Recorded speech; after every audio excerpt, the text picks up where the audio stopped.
কি হয়েছে নুসরাত? দাদু ভাই, রাতে পাভেল ভাই 2 কাপ কফি নিয়ে আমার রুমে আসে। ভদ্রতার খাতিরে আমিও কফিটা খাই। তারপর কি হয়েছে কিছুই মনে নেই। সকালে ঘুম থেকে উঠে দেখি সবকিছু এলোমেলো। পাভেল ভাইও এখানে ছিল। আমার শরীরের কোনো কাপড় নেই, সবকিছু ফ্লোরে পড়ে আছে। পাভেল ভাইয়ের একই অবস্থা। এতে আমার বুঝতে বাকি রইল না গতকাল রাতে আমার সাথে কি হয়েছে। পাভেল ভাই আমার সবকিছু কেড়ে নিয়েছে, ধর্ষণ করেছে, আমার মান সম্মান শেষ করে দিয়েছে, আমার জীবনটা ধ্বংস করে দিয়েছে। নানু ভাই, আমার কথা একটাবার শুনুন। আমি এখানে কিভাবে এসেছি আমি জানি না। আজকে সকালটা যেন আমার জীবন আরেকটা অভিশপ্ত সকাল হয়ে এসেছিল। ছোট ভাই মনিরের পকেট থেকে টাকা চুরি হয়েছে, আর এই মিথ্যা অভিযোগে আমার সৎ মা আমেনা বেগম, তিনি যেন রাগের সমস্ত সীমা ছাড়িয়ে গিয়েছিল। আমি যতই বোঝানোর চেষ্টা করছি আমি টাকা চুরি করিনি, ততই যেন তার চোখের সামনে রাগের আগুন আরও দাউ দাউ করে জ্বলে উঠছিল। এক পর্যায়ে আমার পেটের কাপড় সরিয়ে মোটা তার হাতে তুলে নেয় সে। তারপর যতক্ষণ না পর্যন্ত নিজের হাত ব্যথায় অবশ্যই এসেছে, ততক্ষণ নির্দয়ভাবে আমাকে আঘাত করে গেছে।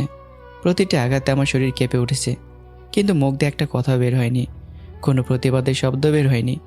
এমন সময় তিনি আবার থেমে যান, কিন্তু তার হাত ব্যথা থামলেও আমার শরীরের যন্ত্রণা থামেনি। আমার পিঠ ফুলে মোটা মোটা লাল দাগ হয়ে উঠেছে, কোথাও কোথাও চামড়া যেন আগুনে পড়ে যাওয়ার মতো লাল হয়ে আছে। স্বাভাবিক কোনো মানুষ যেন সেই পিঠের দিকে তাকালেই আটকে উঠবে, কিন্তু আমার হাতে সময় নেই।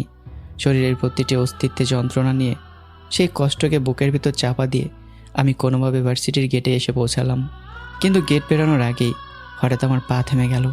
ভার্সিটির মাঠে আজ অস্বাভাবিক ভিড়, শত শত শিক্ষার্থী একসঙ্গে দাঁড়িয়ে আছে, সবার দৃষ্টি ওপরে ভার্সিটির ছাদের দিকে। আমিও ধীরে ধীরে মাথা তুলে তাকালাম। পরের মুহূর্তে আমার চোখ ছানা বড় হয়ে গেল, বুকের ভেতরটা যেন হঠাৎ শূন্য হয়ে গেল। ছাদের রেলিংয়ের ওপাশে দাঁড়িয়ে আছে মিথিলা। আমার মনে হলো আমার হৃৎপিণ্ড যেন এক মুহূর্তের জন্য থেমে গেছে। চারদিক থেকে চিৎকার ভেসে আসছে, মিথিলা, তুমি পাগলামি করিস না, নিচে নেমে আয়। কেউ আবার কাঁদতে কাঁদতে বলছে, মিথিলা প্লিজ এমন কিছু করিস না। আমি স্থির হয়ে দাঁড়িয়ে রইলাম। তারপর হঠাৎ মিথিলার কণ্ঠ ভেসে এলো, তোদের পেছনে পাভেল দাঁড়িয়ে আছে, আগে পাভেলকে বল সে যেন আমার ভালোবাসা একসেপ্ট করে। আমি ওকে ছাড়া বাঁচবো না। মুহূর্তের মধ্যে শত শত চোখ আমার দিকে ফিরে এলো। কয়েকজন ছুটে এসে আমাকে জোরে করে সামনে টেনে নিয়ে গেল। পাবেল, তুই দ্রুত মিথিলার প্রপোজাল অ্যাকসেপ্ট কর। মেয়েটা তোকে কত ভালোবাসে সেটা তুই কি দেখতে পারিস না? পুরো ভার্সিটি না, আশেপাশের কোনো ভার্সিটি তো মিথিলার মতো সুন্দর মেয়ে আছে কিনা সন্দেহ। তুই কেন তার প্রপোজাল অ্যাকসেপ্ট করছিস না? আমি কিছুক্ষণ মাথা নিচু করে রইলাম, তারপর বললাম, আমার জায়গায় তুই থাকলে বুঝতি আমি কেন তার প্রপোজাল অ্যাকসেপ্ট করছি না। চারপাশের কোলাহল যেন একটু থেমে গেল। আমি মিথিলার দিকে তাকিয়ে বললাম, মিথিলা আমার চেয়ে 1000 গুণ ভালো জীবন পাওয়ার যোগ্য। ও দেখতে সুন্দর, ওর পরিবার ভালো, ওর সামনে সুন্দর একটা ভবিষ্যৎ পড়ে আছে, যেখানে আমার জীবনের সঙ্গে ওকে জড়িয়ে নেওয়া মানেই ওর জীবনটাকে জাহান্নামে পরিণত করা। কথাগুলো বলতে বলতে আমার কণ্ঠ ভারী হয়ে এলো। ঠিক তখনই ভার্সিটির এক সিনিয়র ভাই সামনে গেল। তার নাম রাজন। রাজন ধীর কণ্ঠে বলল, পাভেল, মিথালি যদি অন্য কাউকে যে কোনো একটা ছেলেকে প্রপোজ করতো, সে তো সঙ্গে সঙ্গে রাজি হয়ে যেত, কিন্তু তুই কেন রাজি হচ্ছিস না? মিথিলা তো তোর সম্পর্কে সব কিছু জেনেই তোকে ভালোবেসেছে। তোর জীবনে কি আছে কি নেই সব জানার পরেও সে তোর সঙ্গে সম্পর্ক করতে চাইছে, তাহলে তুই কেন তার ভালোবাসাকে প্রত্যাখ্যান করছিস? আমি আর কোনো উত্তর দিতে পারলাম না। আমি শুধু একবার ছাদের দিকে তাকালাম। আমি আসছি মিথিলা, তুমি এরকম করো না প্লিজ। কথাটা শেষ করে আমি ভার্সিটির ভবনের দিকে ছুটলাম। আমার শরীরের প্রতিটি ক্ষত তখনও জ্বলছে, পিঠের প্রতিটি লাল দাগ যেন আগুন হয়ে আছে, কিন্তু সেই মুহূর্তে নিজের শরীরে কোনো যন্ত্রণা আমি অনুভব করছিলাম না। আমার মাথায় শুধু একটাই চিন্তা, মিথিলা। কিছুক্ষণের মধ্যে আমি ছাদে পৌঁছে গেলাম। মিথিলা তখনও রেলিংয়ের কাছে দাঁড়িয়ে। আমি কয়েক পা এগিয়ে যেতেই মিথিলা চিৎকার করে উঠল, তুমি ওখানেই দাঁড়াও, আমার কাছে আসবে না।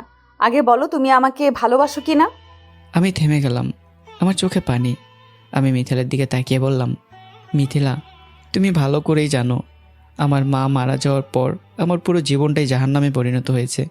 সৎ মায়ের অত্যাচার আমার জীবনটাই তছনছ হয়ে গেছে। বাড়িটা যদি আমার নামে না থাকতো, তাহলে হয়তো অনেক আগে আমাকে সে বাড়ি থেকেই বের করে দিত।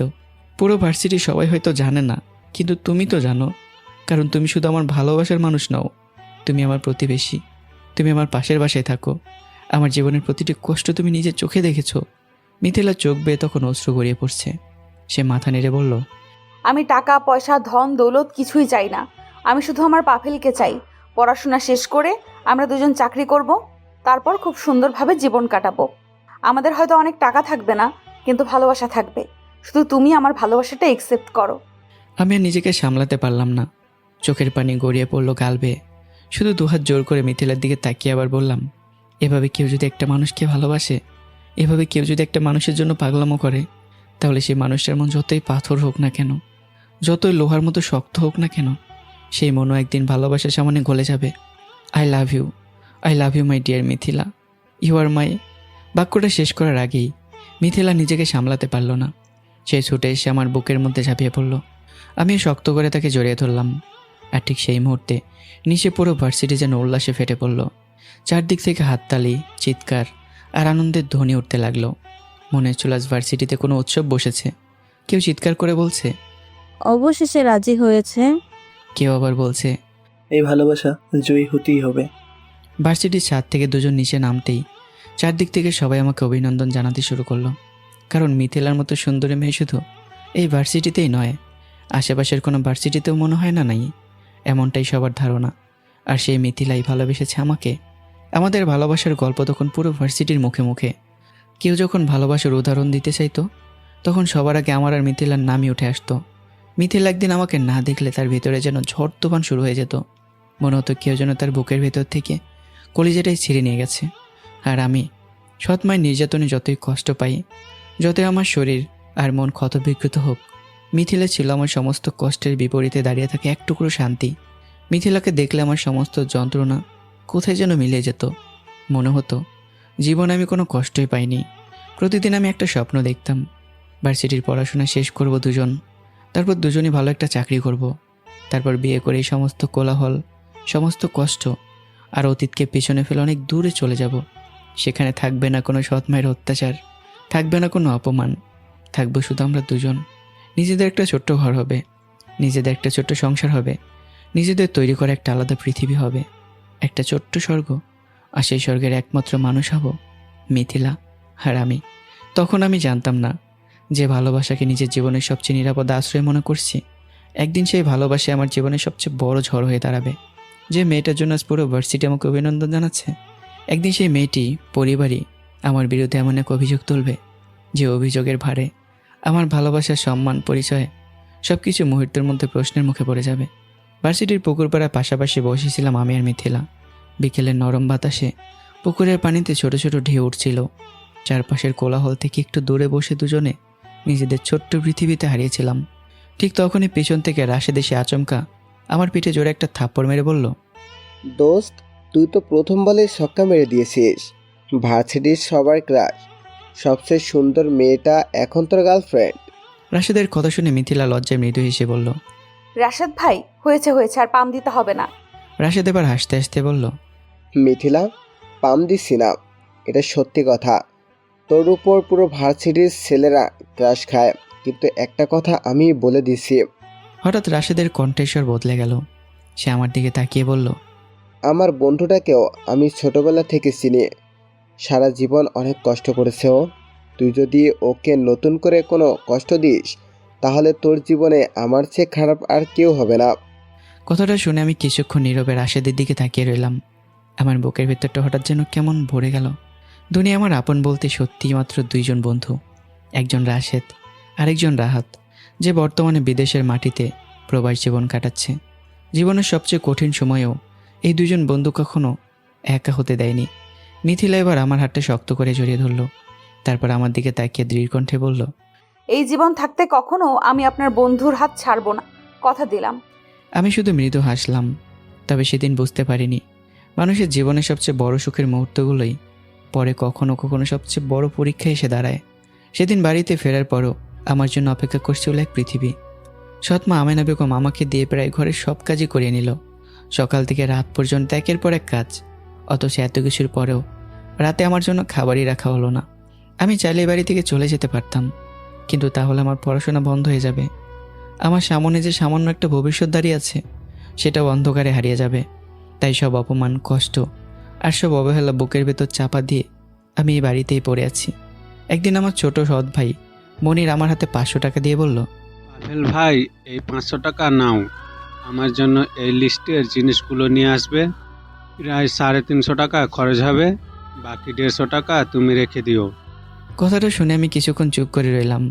আমার চেয়ে বয়সে ছোট সৎ ভাই আমাকে বাজারে পাঠাচ্ছে, তার উপর আবার কাজ করে দেওয়ার জন্য টিপস হিসেবে 150 টাকা দিচ্ছে। বিষয়টা আমার কাছে ভীষণ লজ্জার ছিল, কিন্তু সে লজ্জা প্রকাশ করার মতো অবস্থা আমার ছিল না। এই বাড়িতে টিকে থাকতে হলে আমাকে সব কিছুই মেনে নিতে হবে।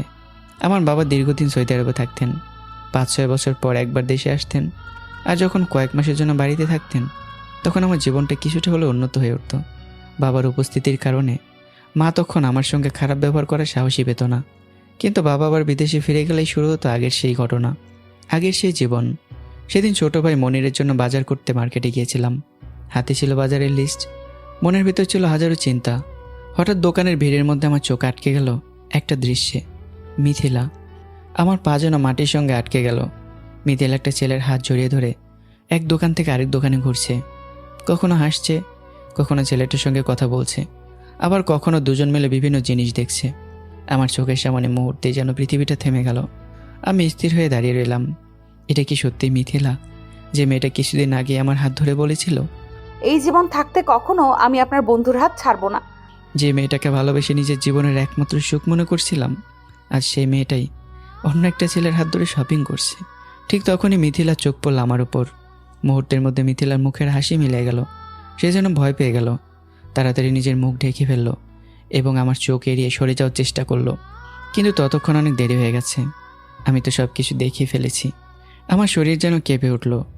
যে জীবনে সৎ মায়ের নির্যাতন, অপমান, অবহেলা আর সৎ ভাইদের অত্যাচার প্রতিদিন আমাকে নরকের ভেতর ঠেলে দিয়েছে, সে নরকের মাঝখানে একমাত্র ছোট্ট সুখের জায়গা ছিল মিথিলা।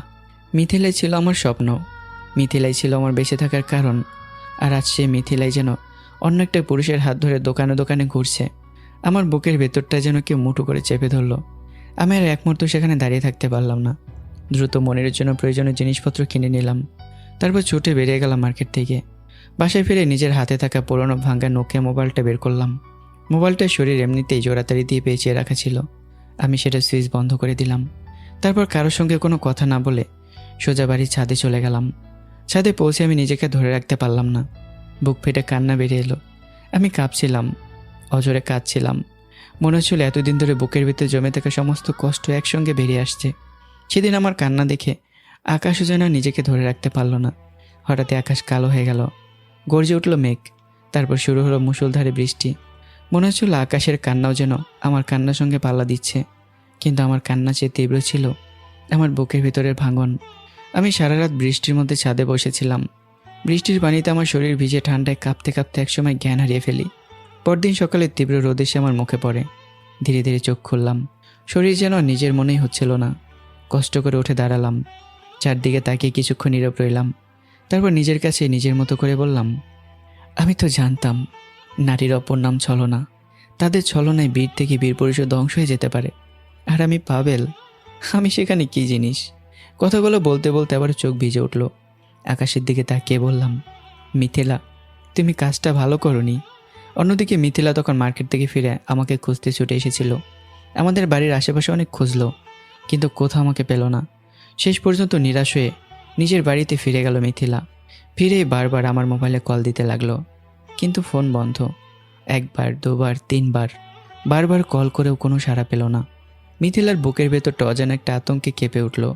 সে মোবাইলটা শক্ত করে ধরে নিজের মনে ফিসফিস করে বলল, পাভেল প্লিজ একবার আমার ফোনটা ধরো, আমার কথাটা শোনো। কিন্তু ওপাশে কোনো উত্তর ছিল না।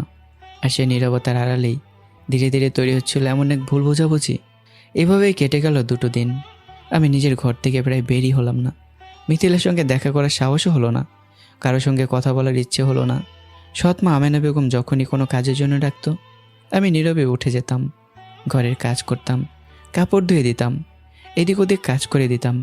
কোনো প্রতিবাদ করতাম না। এই 2 দিনে আমার পেটে এক টুকরো খাবারও পড়েনি। আমেনা বেগম যেন ইচ্ছে করে আমাকে খাবারই দিচ্ছিল না, কারণ তার মনে একটা ভয় সবসময় কাজ করত। আমি যদি কোনোভাবে বাড়ি ছেড়ে চলে না যাই, তাহলে বাড়িটা শেষ পর্যন্ত আমারই হয়ে যাবে। তাই যতদিন আমাকে দুর্বল করে, কষ্ট দিয়ে, অপমান করে বাড়ি থেকে বের করে দিতে পারে, ততদিন পর্যন্ত যেন তার নিরাপত্তা নেই। ক্ষুধায় আমার শরীর ভেঙে আসছিল। মাথার ভেতরটা ঝিমঝিম করছিল। চোখের সামনে মাঝে মাঝে অন্ধকার নেমে আসছিল। তবু আমি কাউকে কিচ্ছু বলিনি। ঠিক তখনই মিথিলার মা শারমিন বেগম আমাদের বাড়িতে এলেন। আমার মার সঙ্গে কথা বলছিলেন তিনি। আমি পাশের ঘরে বসে সব কিছু শুনছিলাম। হঠাৎই শারমিন বেগম দীর্ঘশ্বাস ফেলে বললেন, বুবু কি বলবো, আজ 3 দিন ধরে মিথিলা বাসা থেকে বের হচ্ছে না, শুধু কান্না করছে, এক ফোঁটা পানিও মুখে দেয়নি, খাবার তো প্রশ্নই আসে না। কথাটা আমার কানে যেতেই আমার বুকের ভেতরটা কেঁপে উঠল। মিথিলা 3 দিন ধরে খাবার খায়নি? আমার মনে হলো আমার নিজের ক্ষুধা, নিজের কষ্ট সব কিছু যেন মুহূর্তেই তুচ্ছ হয়ে গেছে। আমি আর এক মুহূর্ত সেখানে দাঁড়িয়ে থাকতে পারলাম না। দ্রুত পায়ে বেরিয়ে গেলাম মিথিলাদের বাড়ির দিকে। দরজায় বেরিয়ে মিথিলার সামনে দাঁড়াতেই মিথিলা যেন বিশ্বাসই করতে পারল না। এক মুহূর্ত তাকিয়ে থাকার পরে সে ছুটে এসে আমাকে জড়িয়ে ধরল। তারপর অযোধ্যারায় কাঁদতে কাঁদতে বলল, ওটা আমার খালাতো ভাই ছিল, বিদেশ থেকে এসেছে। তুমি আমাকে ভুল বুঝে ফোনটা বন্ধ করে রেখেছো, আমার সঙ্গে সব যোগাযোগ বন্ধ করে দিয়েছো। আমার বুকটা হাহাকার করে উঠল। আমি মিথিলাকে শক্ত করে জড়িয়ে ধরে নিজেও কাঁদতে লাগলাম। মিথিলা, তুমি খাবার খাওনি কেন? আমি রাগ করেছি, কিন্তু আমার রাগের সঙ্গে খাবার না খাওয়ার সম্পর্ক কি? মিথিলা চোখের পানি মুছে আমার দিকে তাকিয়ে বলল, আমার ভালোবাসার মানুষটা আমাকে ভুল বুঝে আমার কাছ থেকে দূরে চলে গেল। দূরে চলে গেলে আমার সঙ্গে সব যোগাযোগ বন্ধ করে দিলে, আমার গলা দিয়ে খাবার কিভাবে নামবে? আমার চোখ আবার ভিজে উঠল। সেদিন দুজনকে শক্ত করে জড়িয়ে ধরে সমস্ত ভুল বোঝাবুঝি দূরে ঠেলে দিলাম।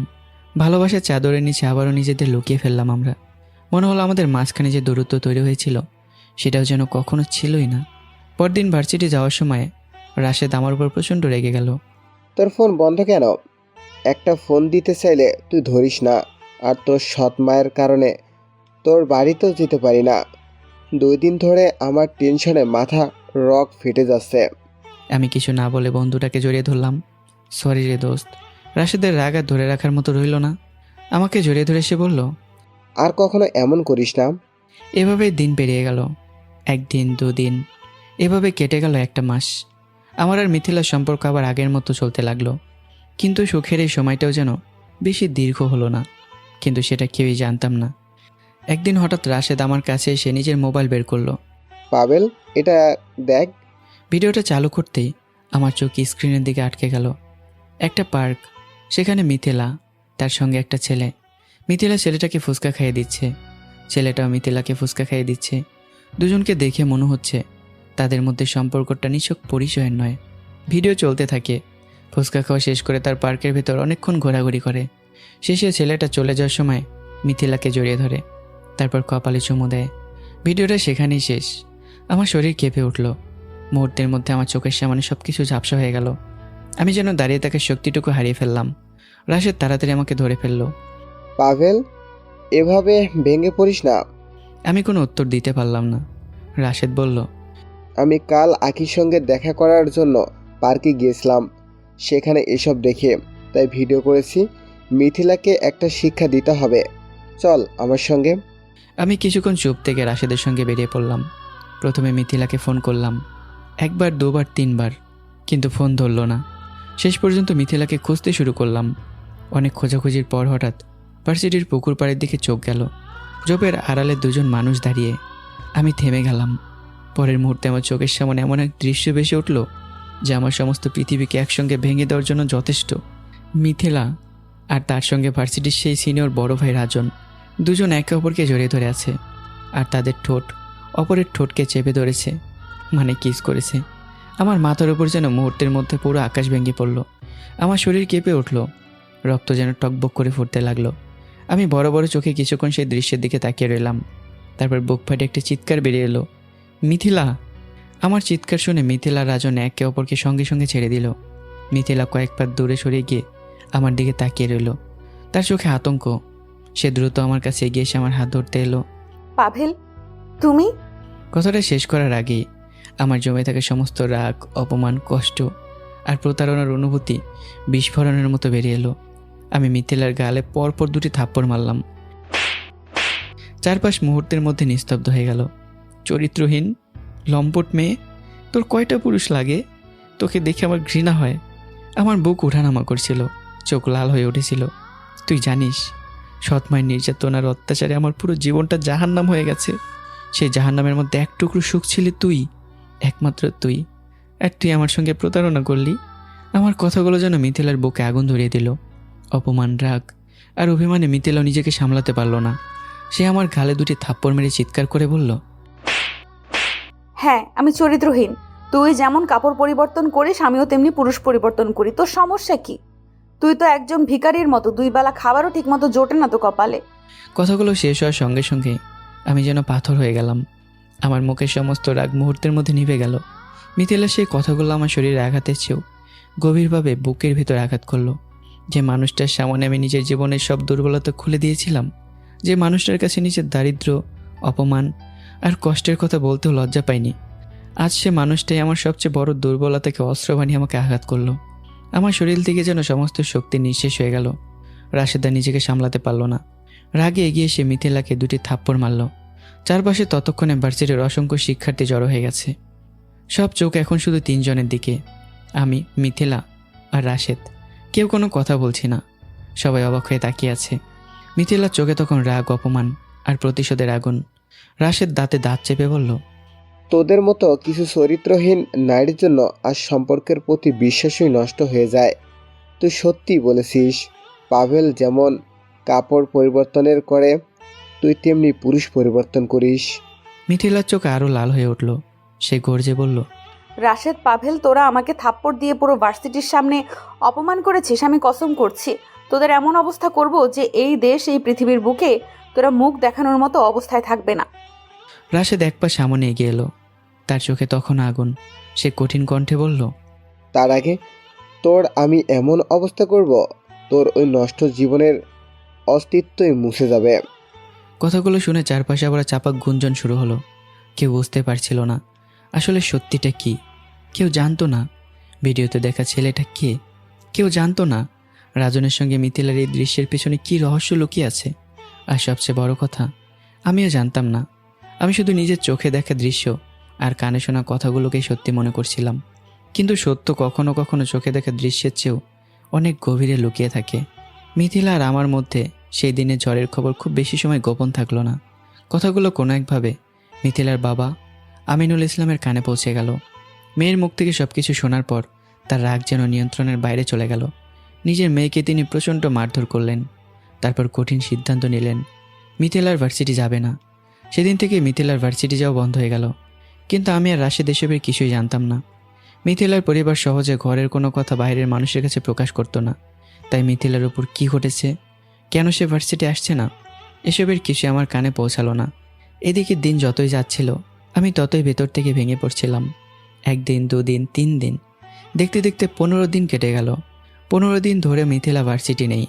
প্রথম দিকে আমি ভেবেছিলাম হয়তো রাগ করে আসছে না, কিন্তু দিন বাড়ার সঙ্গে সঙ্গে আমার ভেতরের অস্থিরতা বাড়তে লাগলো।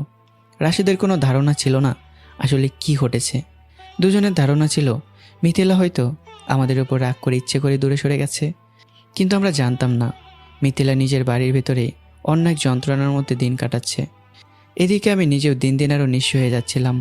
যে হৃদয় একসময় মিথিলার ভালোবাসায় বেঁচে থাকতো, সেই হৃদয় যেন ধীরে ধীরে নিস্তেজ হয়ে যাচ্ছিল। আমার হাসি হারিয়ে গেছে, কথা বলা কমে গেছে। ক্লাসে বসে থাকলেও মন পড়ে থাকতো অন্য কোথাও। হঠাৎ একদিন মিথিলার মা শারমিন বেগম, তিনি নিজেকে সামলাতে পারলেন না। আমার সৎ মা আমেনা বেগমের কাছে এলেন। চারপাশে তাকিয়ে নিচু গলায় বললেন, ভাবি, কি করব? মেয়েটা 3 দিন ধরে বাসায় আসেনি। কোথায় গেল, কি হলো কিছুই বুঝতে পারছি না। লজ্জায় কাউকে বলতেও পারছি না। আপনি তো প্রতিবেশী, শেষ পর্যন্ত কাউকে না পেয়ে আপনাকেই বলছি। কথাটা শুনে আমেনা বেগম কিছুক্ষণ চুপ করে রইলেন। তারপর তার চোখে ফুটে উঠল এক অদ্ভুত নিষ্ঠুরতা। মনের ভেতরে শয়তানি যেন সুযোগ পেয়ে মাথা তুলে দাঁড়ালো। সে গম্ভীর মুখ করে বলল, শুনেছি আপনার মেয়ের সঙ্গে আমার সৎ ছেলের সম্পর্ক ছিল, পরে নাকি তাদের মধ্যে বড় ঝামেলাও হয়েছে। শারমিন বেগমের বুক ধুক করে উঠল। মা কিছুটা থেমে আবারও নিচু গলায় বলল, আমার সৎ ছেলে পাবেল কিন্তু খুব ভয়ঙ্কর ছেলে। আমার তো ভয় হচ্ছে আপনার মেয়েকে হয়তো মেরে গুম করে দিয়েছে। কথাটা শুনেই শারমিন বেগমের শরীরে লোম দাঁড়িয়ে গেল। পুরো শরীর কেঁপে উঠল, চোখ বড় বড় হয়ে গেল তার। কি বলছেন এসব ভাবি? পাভেল কি এতই ভয়ঙ্কর, এত খারাপ? মা এবার সুযোগ বুঝে আরও বিষ ঢেলে দিল। আমি গ্যারান্টি দিয়ে বলতে পারি আপনার মেয়েকে হয়তো খুন করে কোথাও গুম করে দিয়েছে, না হলে নদী সাগরে ভাসিয়ে দিয়েছে। আমার সৎ ছেলে রাগের মাথায় কি করে বসে বলা যায় না। শারমিন বেগমের মুখ শুকিয়ে গেল। মা আবার বলল, আমি আপনাকে একটা কথা বলছি, কাউকে কিছু বলবেন না। চুপচাপ থানায় গিয়ে অভিযোগ করেন, পুলিশ সব কিছু বের করে ফেলবে। আপনার মেয়ে কোথায়, কি হয়েছে, সব সত্যি সামনে চলে আসবে।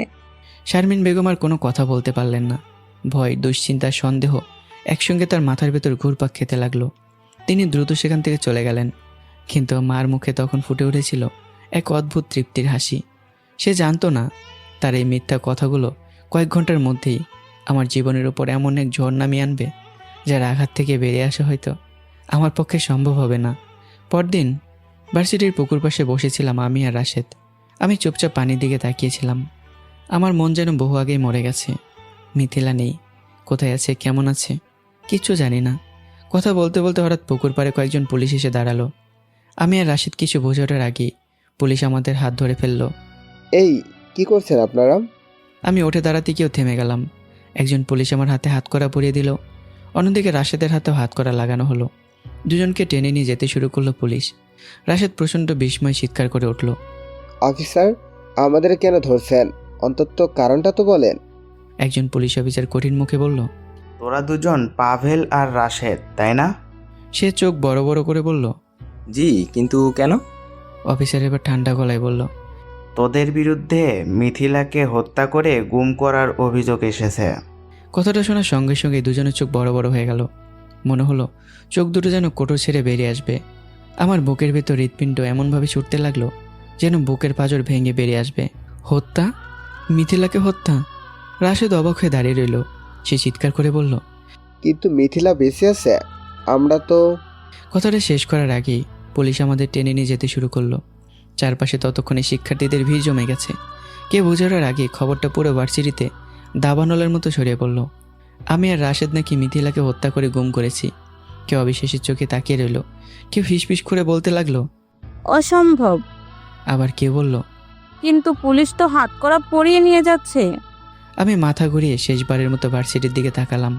যে ভার্সিটিতে একসময় সবাই আমাকে মিথিলার ভালোবাসার জন্য অভিনন্দন জানিয়েছিল, সেই ভার্সিটির শত শত চোখ আজ আমার দিকে তাকিয়ে আছে একজন খুনি চোখে। আমার বুকের ভেতরটা মোচড় দিয়ে উঠল। আমি কিছু বলতে চাইলাম, চিৎকার করে বলতে চাইলাম আমি মিথিলাকে হত্যা করিনি, কিন্তু আমার কণ্ঠ যেন আটকে যাচ্ছিল। আর ঠিক সেই মুহূর্তে আমি বুঝতে পারলাম, কখনো কখনো একটা মিথ্যা অভিযোগ শুধু একজন মানুষের সম্মানই কেড়ে নেয় না, তারপরে জীবনটাকে ধ্বংসের কিনারে দাঁড় করিয়ে দিতে পারে। কিন্তু সবচেয়ে ভয়ঙ্কর সত্যটা তখনও সামনে আসেনি, কারণ মিথিলা কোথায় সেটা তখনও কেউই জানতো না। পুরো ভার্সিটির সামনে পাভেল আর রাশেদকে টেনে হিঁচড়ে নিয়ে যাচ্ছিল পুলিশ, অথচ আশেপাশের কেউ তাদের বাঁচাতে এগিয়ে এলো না, কেউ বাধা দিল না, বরং শত শত শিক্ষার্থী মোবাইল বের করে ভিডিও করতে ব্যস্ত হয়ে পড়ল। কেউ ঘটনাটা বোঝার চেষ্টা করছে না, কেউ সত্যিটা জানার চেষ্টা করছে না, সবাই শুধু একটা দৃশ্য ক্যামেরাবন্দি করতে ব্যস্ত। কিছুক্ষণের মধ্যেই সেই ভিডিও ছড়িয়ে পড়বে, আর ভিডিওর সঙ্গে ছড়িয়ে পড়বে একটা ভয়ঙ্কর পরিচয়। পাভেল আর রাশেদ মিথিলার খুনি। রাশেদ কোনোভাবে তার আরেক বন্ধুর মাধ্যমে নিজের পরিবারের কাছে খবর পাঠাতে পারল, কিন্তু পাভেল, সে কাকে খবর দেবে? এই খবর শুনলে তো তার সৎ মা আমেনা বেগম মনে মনে খুশিতে আত্মহারা হয়ে যাবে। এতদিন ধরে যে মানুষটাকে তাকে এই বাড়ি থেকে সরিয়ে দিতে চাইছিল, আজ যেন তার সামনে পাভেলকে সরিয়ে দেওয়ার সবচেয়ে বড় সুযোগ এসে গেছে। পুলিশের গাড়িতে পাশাপাশি বসেছিল পাভেল আর রাশেদ। দুজনের মুখেই আতঙ্ক, কেউ কারো দিকে তাকাচ্ছিল না, কিন্তু দুজনের মনের ভেতর তখন একই প্রশ্ন ঘুরপাক খাচ্ছিল, মিথিলা এতদিন ভার্সিটিতে আসেনি কেন? সে গেল কোথায়? কার সঙ্গে গেল? আর যদি সত্যি তার কোনো ক্ষতি হয়ে থাকে, তাহলে সেটা কে করলো? থানায় নিয়ে যাওয়ার পর শুরু হলো জিজ্ঞাসাবাদ। একটার পর একটা প্রশ্ন, একই প্রশ্ন বারবার। মিথিলার সঙ্গে তাদের শেষ কবে দেখা হয়েছিল? কোথায় দেখা হয়েছিল? কেন ঝামেলা হয়েছিল? মিথিলার সঙ্গে তাদের সম্পর্ক কেমন ছিল? কিন্তু পাভেল আর রাশেদ কি বলবে? গত 15 দিনে মিথিলার সঙ্গে তাদের ফোনে কথা বলা তো দূরের কথা, সামনাসামনি দেখাই হয়নি। তারা যতই নিজেদের নির্দোষ দাবি করুক, পুলিশের চোখে তখন তাদের বিরুদ্ধে থাকা সন্দেহই যেন সবচেয়ে বড় সত্য। এক পর্যায়ে তদন্ত কর্মকর্তা মাসুদুর রহমান আদালতে 3 দিনের রিমান্ডের আবেদন করলেন। আবেদন মঞ্জুর হলো। তারপর শুরু হলো পাভেল আর রাশেদের জীবনের সবচেয়ে নির্মম অধ্যায়। প্রথম দিন তারা কোনোভাবে সহ্য করে নিল, কিন্তু দ্বিতীয় দিনে সে শরীর আর সইতে পারল না। নির্যাতনের অসহ্য যন্ত্রণায় তাদের মনে হচ্ছিল বুকের ভেতর আটকে থাকা প্রাণটা যেন শরীর ছিঁড়ে দূর আকাশে উড়ে চলে যাবে। তারা বারবার বলছিল, আমরা কিছু জানি না, কিন্তু চাপ বাড়তেই থাকলো। শেষ পর্যন্ত নিজেদের বাঁচানোর শেষ শক্তিটুকু হারিয়ে ফেলল তারা। রাশেদ ভেঙে পড়ল, খেপা গলায় বলতে শুরু করলো, স্যার, আমার বন্ধু পাভেলের সঙ্গে মিথিলা বারবার প্রতারণা করেছিল। পাভেলের সঙ্গে সম্পর্ক থাকা অবস্থায়ও সে আরও কয়েকজন ছেলের সঙ্গে সম্পর্কে জড়িয়েছিল। এটা নিয়ে আমাদের মধ্যে তর্ক বিতর্ক হয়েছিল। এক পর্যায়ে আমি তার গায়ে হাত তুলি, পাভেলও রাগের মাথায় হাত তুলেছিল।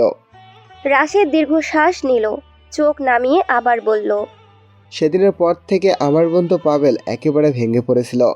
তার কান্না আর কষ্ট দেখে আমরা দুজন মিলে মিথিলাকে তুলে নিয়ে এসেছিলাম। তারপর কথাটা বলতে গিয়ে রাশেদের কণ্ঠ কেঁপে উঠল। সে মাথা নিচু করে বলল, তারপর আমরা টানা 3 দিন মিথিলাকে ধর্ষণ করেছে। কতবার করেছিলাম মনে নাই, শুধু 3 দিন করেছি, সেটাই মনে আছে। কথাটা শুনে পাভেল রীতিমতো স্তব্ধ হয়ে গেল। সে বড় বড় চোখ করে রাশেদের দিকে তাকিয়ে রইল, কিন্তু সেই মুহূর্তে তার নিজের শরীরও নির্যাতনের যন্ত্রণায় আসার বন্ধুকে থামানোর মতো শক্তি তার ছিল না। মাসুদুর রহমান সহ পাশে দাঁড়িয়ে থাকা কনস্টেবলের চোখ বড় হয়ে গেল। মাসুদুর রহমান চিৎকার করে বললেন, এরপর কি করেছিস? মিথিলা এখন কোথায়? রাশেদ কাপা গলায় বলল, 3 দিন পর মিথিলা আমাদের উপর প্রচণ্ড ক্ষিপ্ত হয়ে যায়। আমাদের গালাজ করে বলে এখান থেকে বের হয়ে সে আমাদের নামে মামলা করবে, আমাদের দেখে নেওয়ার হুমকিও দেয়। রাশেদ কয়েক সেকেন্ড চুপ করে থাকলো, তারপর সেই ভয়ঙ্কর স্বীকারোক্তি দিল, তারপর আমরা ওকে হত্যা করেছি, লাশ সাগরে ভাসিয়ে দিয়েছি। এতদিনে হয়তো লাশ বড় মাছ বা পচে গলে সাগরের পানির সাথে মিশে গিয়েছে। ঘরটা মুহূর্তের জন্য নিস্তব্ধ হয়ে গেল। মাসুদুর রহমান দ্রুত তাদের বক্তব্য রেকর্ড করলেন, তারপর দুজনের দিকে তাকিয়ে ঠান্ডা গলায় বললেন, এখন তোদের কে বাঁচাবে? ফাঁসির দড়ি থেকে তোদেরকে কে বাঁচাতে আসবে সেটা আমি একবার দেখব। পুলিশ চলে যাওয়ার পর লকআপের ভেতর পাশাপাশি বসে রইল পাভেল আর রাশেদ।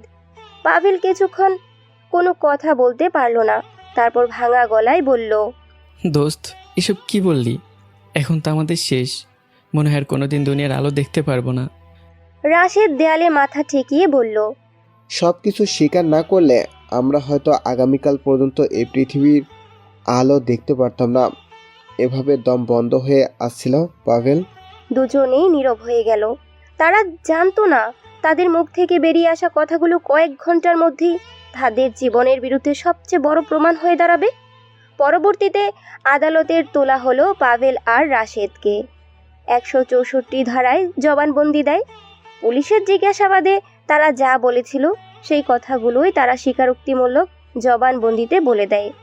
আর তারপর যেন আগুনে ঘি পড়ল। ঘটনা মুহূর্তের মধ্যে নিউজ চ্যানেলগুলোতে ছড়িয়ে পড়ল।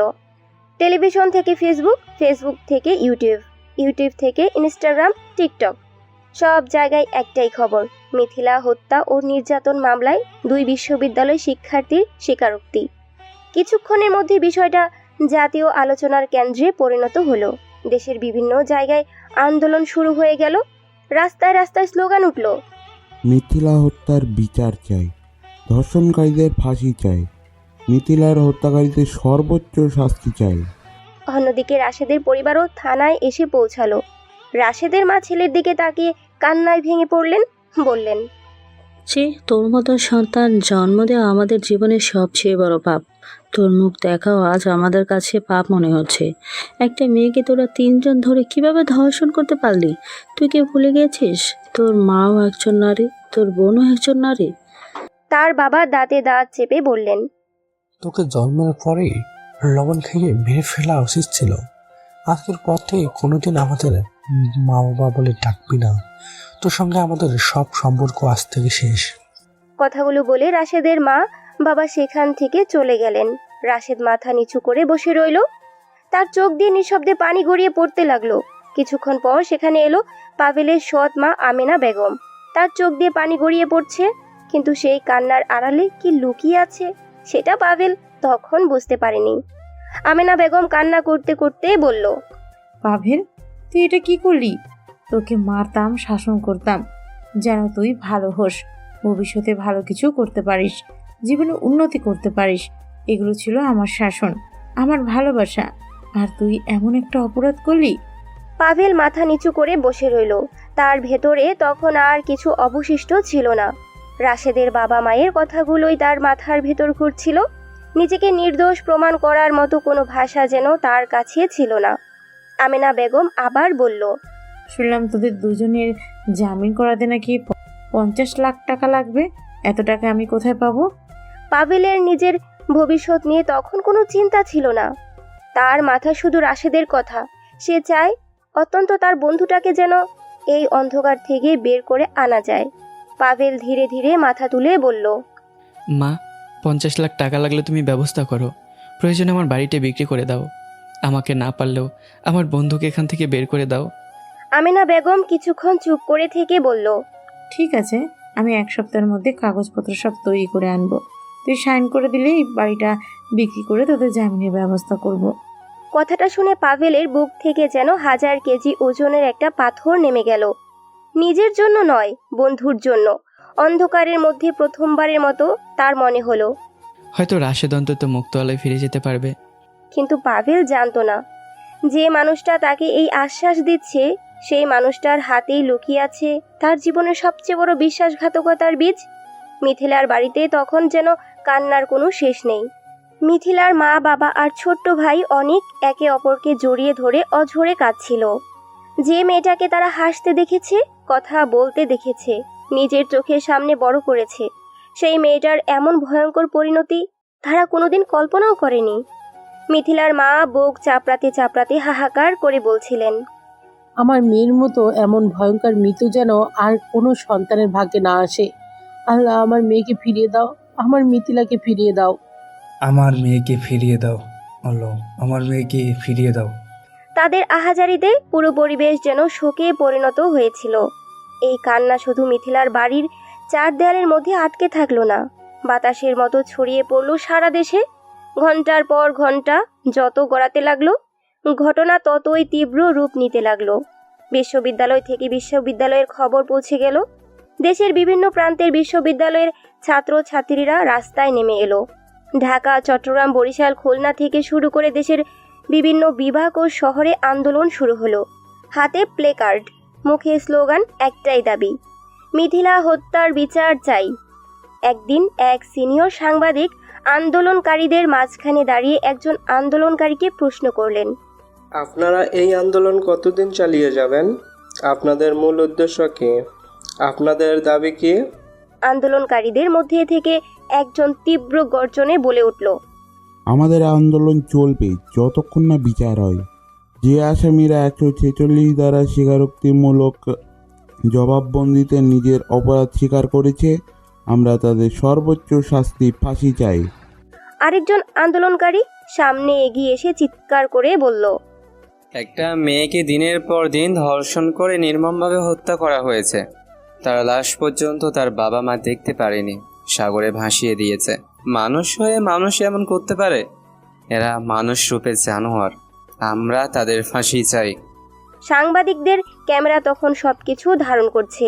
খবর ছড়িয়ে পড়ল দেশের প্রতিটি সংবাদ মাধ্যমে, টেলিভিশন, পত্রিকা, অনলাইন নিউজ পোর্টাল, সামাজিক যোগাযোগ মাধ্যম, সবখানে একই শিরোনাম ঘুরতে লাগলো, মিথিলা হত্যা ও ধর্ষণ মামলায় 2 আসামির 166 ধারা স্বীকারোক্তিমূলক জবানবন্দি। ঘটনাক্রমে জাতীয় আলোচনার কেন্দ্রে চলে গেল। একটি টক শোতেও বিষয়টি নিয়ে তীব্র বিতর্ক শুরু হলো। একজন নারী অধিকার কর্মী ক্ষুব্ধ কণ্ঠে বললেন, যেখানে 2 আসামি নিজেদের অপরাধ স্বীকার করেছে, একটি মেয়েকে নির্মমভাবে ধর্ষণ ও হত্যা করে তার লাশ পানিতে ভাসিয়ে দেওয়ার কথা স্বীকার করেছে, সেখানে বিচার হতে এত দেরি কেন? মেয়েটার মা বাবা শেষবারের মতো তার চেহারাটাও দেখতে পারেনি। এমন অপরাধের সর্বোচ্চ শাস্তি ফাঁসি হওয়া উচিত। আরেকজন নারী বক্তা বললেন, আমি মনে করি ধর্ষণের মতো জঘন্য অপরাধের ক্ষেত্রে সর্বোচ্চ শাস্তি ফাঁসি কঠোরভাবে নিশ্চিত করা উচিত। তবে আইন যেন এমন হয় যাতে বিচার দ্রুত এবং অপরাধী কোনোভাবে আইনের ফাঁক দিয়ে বেরিয়ে যেতে না পারে। তখন অনুষ্ঠানে থাকা একজন পুরুষ বক্তা প্রতিবাদ করে বললেন, অপরাধের শাস্তি কঠোর হওয়া উচিত, এতে কোনো সন্দেহ নেই। কিন্তু একই সঙ্গে একটা বিষয়ও আমাদের মনে রাখতে হবে, অভিযোগ আর প্রমাণ এক জিনিস নয়। এই দেশে এমন ঘটনাও আছে যেখানে কোনো ছেলে মেয়ে নিজেদের ইচ্ছায় পালিয়ে বিয়ে করলে পরে মেয়ের মা বাবা ছেলের বিরুদ্ধে অপহরণ ও ধর্ষণের মামলা করা হয়। আবার পারিবারিক সম্পত্তি বা জমি নিয়ে বিরোধের জেনেও এক পক্ষ অন্য পক্ষের বিরুদ্ধে গুরুতর মামলা করে দেয়, এবং কি তাদের ঘরের প্রাপ্তবয়স্ক কোনো মেয়ে থাকলে তাকে দিয়ে ধর্ষণ মামলা করানো হয়। তাই তদন্ত, সাক্ষ্য প্রমাণ এবং আদালতের বিচার ছাড়া শুধু অভিযোগের ভিত্তিতে কাউকে শাস্তি দেওয়া যায় না। টকশোর সেই কথাগুলো অনেকের কাছে অস্বস্তিকর হলেও সত্যর একটি গুরুত্বপূর্ণ দিক সামনে এনে দিল। অপরাধীর শাস্তি যেমন জরুরি, তেমনি নির্দোষ মানুষের অধিকার রক্ষাও জরুরি। কিন্তু তখন জনতার আবেগ এতটাই তীব্র যে যুক্তির কণ্ঠ সেই ক্রমেই চাপা পড়ে যাচ্ছিল। এরই মধ্যে থানা থেকে পাভেল আর রাশেদকে জেলখানায় পাঠিয়ে দেওয়া হলো। নতুন পরিবেশ, চারপাশে লোহার গরাদ, অন্ধকার দেয়াল, নীরবতা। পাভেল আর রাশেদ একসঙ্গে বসেছিল। কিছুক্ষণ পর একটা কারারক্ষীর সঙ্গে কথা বলতে বলতে পাভেল হঠাৎ বলল, আমার মা বলেছে আমাদের জামিন করাতে 50 লক্ষ টাকা খরচ হবে, সে টাকা দিয়ে আমাদের বের করবে। কারারক্ষী পাভেলের দিকে তাকিয়ে কিছুক্ষণ চুপ করে রইল। তারপর বিস্মিত কণ্ঠে বলল, তোমরা পাগল হয়ে গেছো নাকি? পাভেল আর রাশেদ অবাক হয়ে তাকালো। কারারক্ষী বলল, তোমাদের মামলাটা এখন দেশের সবচেয়ে আলোচিত আর ভয়ঙ্কর মামলাগুলোর একটা। এমনিতেই ধর্ষণ মামলায় জামিন পাওয়া কঠিন, তার উপর তোমাদের বিরুদ্ধে হত্যার, লাশ গুম করার অভিযোগ রয়েছে। তার মধ্যে তোমরা 164 দ্বারা স্বীকারোক্তিমূলক জবানবন্দরে দিয়েছ। 50 লাখ তো দূরের কথা, 50 কোটি টাকা থাকলেও শুধু টাকা দিয়ে তোমরা এখান থেকে বের হতে পারবে না। পুরো দেশে তোমাদের ফাঁসির দাবিতে আন্দোলন চলছে। কথাগুলো শুনে পাভেল আর রাশেদের চোখ বড় বড় হয়ে গেল, নিঃশ্বাস যেন আটকে আসতে লাগলো। কারারক্ষী আবার বলল, দেশের বিভিন্ন জায়গায় আন্দোলন চলছে, একটাই দাবি, মিথিলা হত্যা ও ধর্ষণকারীদের ফাঁসি চাই। বিভিন্ন বিশ্ববিদ্যালয়ের ছাত্ররা রাস্তায় নেমেছে, রাস্তা অবরোধ করছে, গাড়ি চলাচল বন্ধ হয়ে যাচ্ছে। কথাগুলো বলে কারারক্ষী সেখান থেকে চলে গেল। পাভেল আর রাশেদ অনেকক্ষণ একে অপরের দিকে তাকিয়ে রইল। কারো মুখে কোনো কথা নেই, দুজনের চোখের কোণ বেয়ে অশ্রু গড়িয়ে পড়ল। তাদের শেষ আশাটুকুও যেন নিভে গেল। কিছুক্ষণ পর পাভেল কাপা গলায় বলল, তাহলে আমার মা কেন বলল 50 লাখ টাকা খরচ করলে আমাদের জামিন হয়ে যাবে? রাশেদ ধীরে ধীরে পাভেলের দিকে তাকালো। তার চোখে তখন গভীর সন্দেহ। সে নিচু গলায় বলল, পাভেল, তুই হয়তো বুঝতে পারছিস না, কিন্তু আমি বুঝতে পেরেছি। পাভেল তাকিয়ে রইল। রাশেদ বলল, তোর মা তোকে বাঁচাতে আসেনি, ওর আসল উদ্দেশ্য তোর বাড়িটা। পাভেলের বুক কেঁপে উঠল। রাশেদ ধীরে ধীরে বলল, উনি 50 লাখ টাকা দিয়ে আমাদের জামিন করানোর অজুহাতে তোর কাছ থেকে বাড়ির কাগজে সই করিয়ে নেবে, তারপর বাড়িটা নিজের নামে করে ফেলবে। কথাটা শুনে পাভেলের পায়ের নিচ থেকে যেন মাটি সরে গেল। তার শরীর কেঁপে উঠল, মাথার উপর যেন পুরো আকাশ ভেঙে পড়ল। এতদিন যে মানুষটাকে সে নিজের মা বলে মেনে নিয়েছে, যার কাছ থেকে ভালোবাসা না পেলেও অত্যন্ত একটা মানবিকতার আশা করেছিল, সেই মানুষটাই কি তার শেষ আশাটুকু কেড়ে নেওয়ার পরিকল্পনা করছে? মাথার উপর যেন পুরো আকাশ ভেঙে পড়ল। এতদিন যে মানুষটাকে সে নিজের মা বলে মেনে নিয়েছে, যার কাছ থেকে ভালোবাসা না পেলেও অত্যন্ত একটা মানবিকতার আশা করেছিল, সেই মানুষটাই কি তার শেষ আশ্রয়টুকু কেড়ে নেওয়ার পরিকল্পনা করছে? পাভেল লোহার গারদের দিকে তাকিয়ে রইল। তার চোখের পানি থামছিল না। জীবনে সে একে একে সব হারিয়েছে। মা হারিয়েছে, ভালোবাসা হারিয়েছে, সম্মান হারিয়েছে, বন্ধুদের সামনে মাথা তুলে দাঁড়ানোর অধিকার হারিয়েছে। আর এখন যে বাড়িটাকে সে নিজের শেষ আশ্রয় মনে করত, সেটাও কি তার হাতছাড়া হতে যাচ্ছে? রাশেদ ধীরে ধীরে বন্ধুর কাঁধে হাত রাখলো, কিন্তু পাভেল কোনো কথা বলল না। সে শুধু এক দৃষ্টিতে সামনে তাকিয়ে রইল। আর তার মনের ভিতর তখন একটি প্রশ্নই বারবার প্রতিধ্বনি হচ্ছিল, আমি কি সত্যি এতটাই একা? দিন যত এগোতে লাগলো, দেশের মানুষের ক্ষোভও তত তীব্র হতে লাগলো। মিথিলা হত্যার বিচার আর আসামিদের সর্বোচ্চ শাস্তির দাবিতে আন্দোলন এমন এক পর্যায়ে পৌঁছালো যে পরিস্থিতি ক্রমেই উত্তপ্ত হয়ে উঠল। অবশেষে তদন্তকারী কর্মকর্তা দ্রুত তদন্ত শেষ করে আদালতে তদন্ত প্রতিবেদন জমা দিলেন। মামলার সঙ্গে সংশ্লিষ্ট সাক্ষীদের একে একে আদালতে হাজির করা হলো। আদালত কক্ষ তখন কানায় কানায় পূর্ণ। একদিকে পাভেল ও রাশেদ, অন্যদিকে মিথিলার পরিবার, সাংবাদিক, আইনজীবী এবং অসংখ্য মানুষ। প্রথম দিকের কয়েকজন সাক্ষী ছিল ভার্সিটির শিক্ষার্থী। একজন সাক্ষী কাঠগড়ায় দাঁড়িয়ে বলল, হ্যাঁ মাননীয় আদালত, পাভেল আর মিথিলা একে অপরকে ভালোবাসত। মিথিলা পাভেলের জন্য রীতিমতো পাগল ছিল, এমনকি একসময় পাভেলকে নিয়ে সে নিজের জীবন শেষ করে দেওয়ার মতো চরম সিদ্ধান্ত নেওয়ার কথা বলেছিল, কিন্তু পাভেল বারবার মিথিলাকে সন্দেহ করত। আদালত কক্ষে চাপা গুঞ্জন উঠল। এরপর রাজন সাক্ষ্য দেওয়ার জন্য দাঁড়ালো। রাজন গম্ভীর মুখে বলল, একদিন স্যার পুরো ভার্সিটির সামনে পাভেল আর রাশেদ মিথিলাকে থাপ্পড় মেরেছিল। তারা তাকে বলেছিল তার এমন অবস্থা করবে যে সে কারোর সামনে মুখ দেখাতে পারবে না। একজনের পর একজন সাক্ষী আসতে লাগলো। কেউ পাভেল আর মিথিলার সম্পর্কের কথা বলল, কেউ তাদের ঝগড়ার কথা বলল, কেউ বলল পাভেল মিথিলার উপর রাগান্বিত ছিল, কেউ বলল ঘটনার দিন পাভেল ও রাশেদের আচরণ ছিল অত্যন্ত উত্তেজিত। কিন্তু কেউই নিশ্চিতভাবে বলতে পারল না মিথিলাকে তারা সত্যি হত্যা করেছে কিনা। তবুও সাক্ষ্যগুলো একের পর এক পাভেল আর রাশেদের বিরুদ্ধে যেতে লাগলো। সত্য মিথ্যা যাচাই করার আগেই যেন জনমত তাদের অপরাধী বানিয়ে ফেলেছে। আদালতের বাইরে তখন আন্দোলনকারীদের স্লোগান আরও তীব্র। মিথিলার হত্যাকারীদের ফাঁসি চাই, বিচার চাই, বিচার চাই। ঠিক এমন সময় জেলখানায় আমেনা বেগম আবার পাভেলের সঙ্গে দেখা করতে এলো। তার হাতে ছিল কিছু কাগজপত্র। সে কাগজপত্রগুলো পাভেলের সামনে এগিয়ে দিয়ে বলল, এখানে সই করে দে, এরপর তোর বাড়ি বিক্রি করে যে 50 লাখ টাকা পাবো সেটা দিয়ে তোদের জামিনের ব্যবস্থা করব।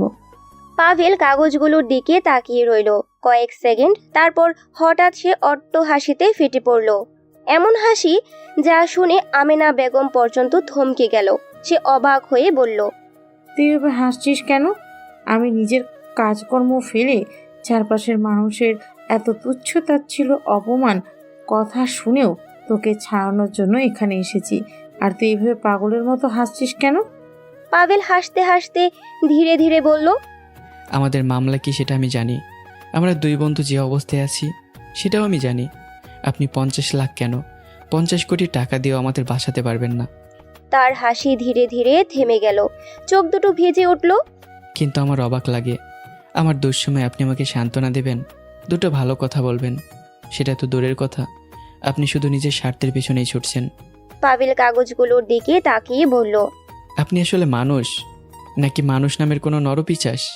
কথাটা শুনে আমেনা বেগমের চোখ বড় হয়ে গেল। সে রাগে কাঁপতে কাঁপতে বলল, কি পাগলের মতো আজেবাজে বকছিস?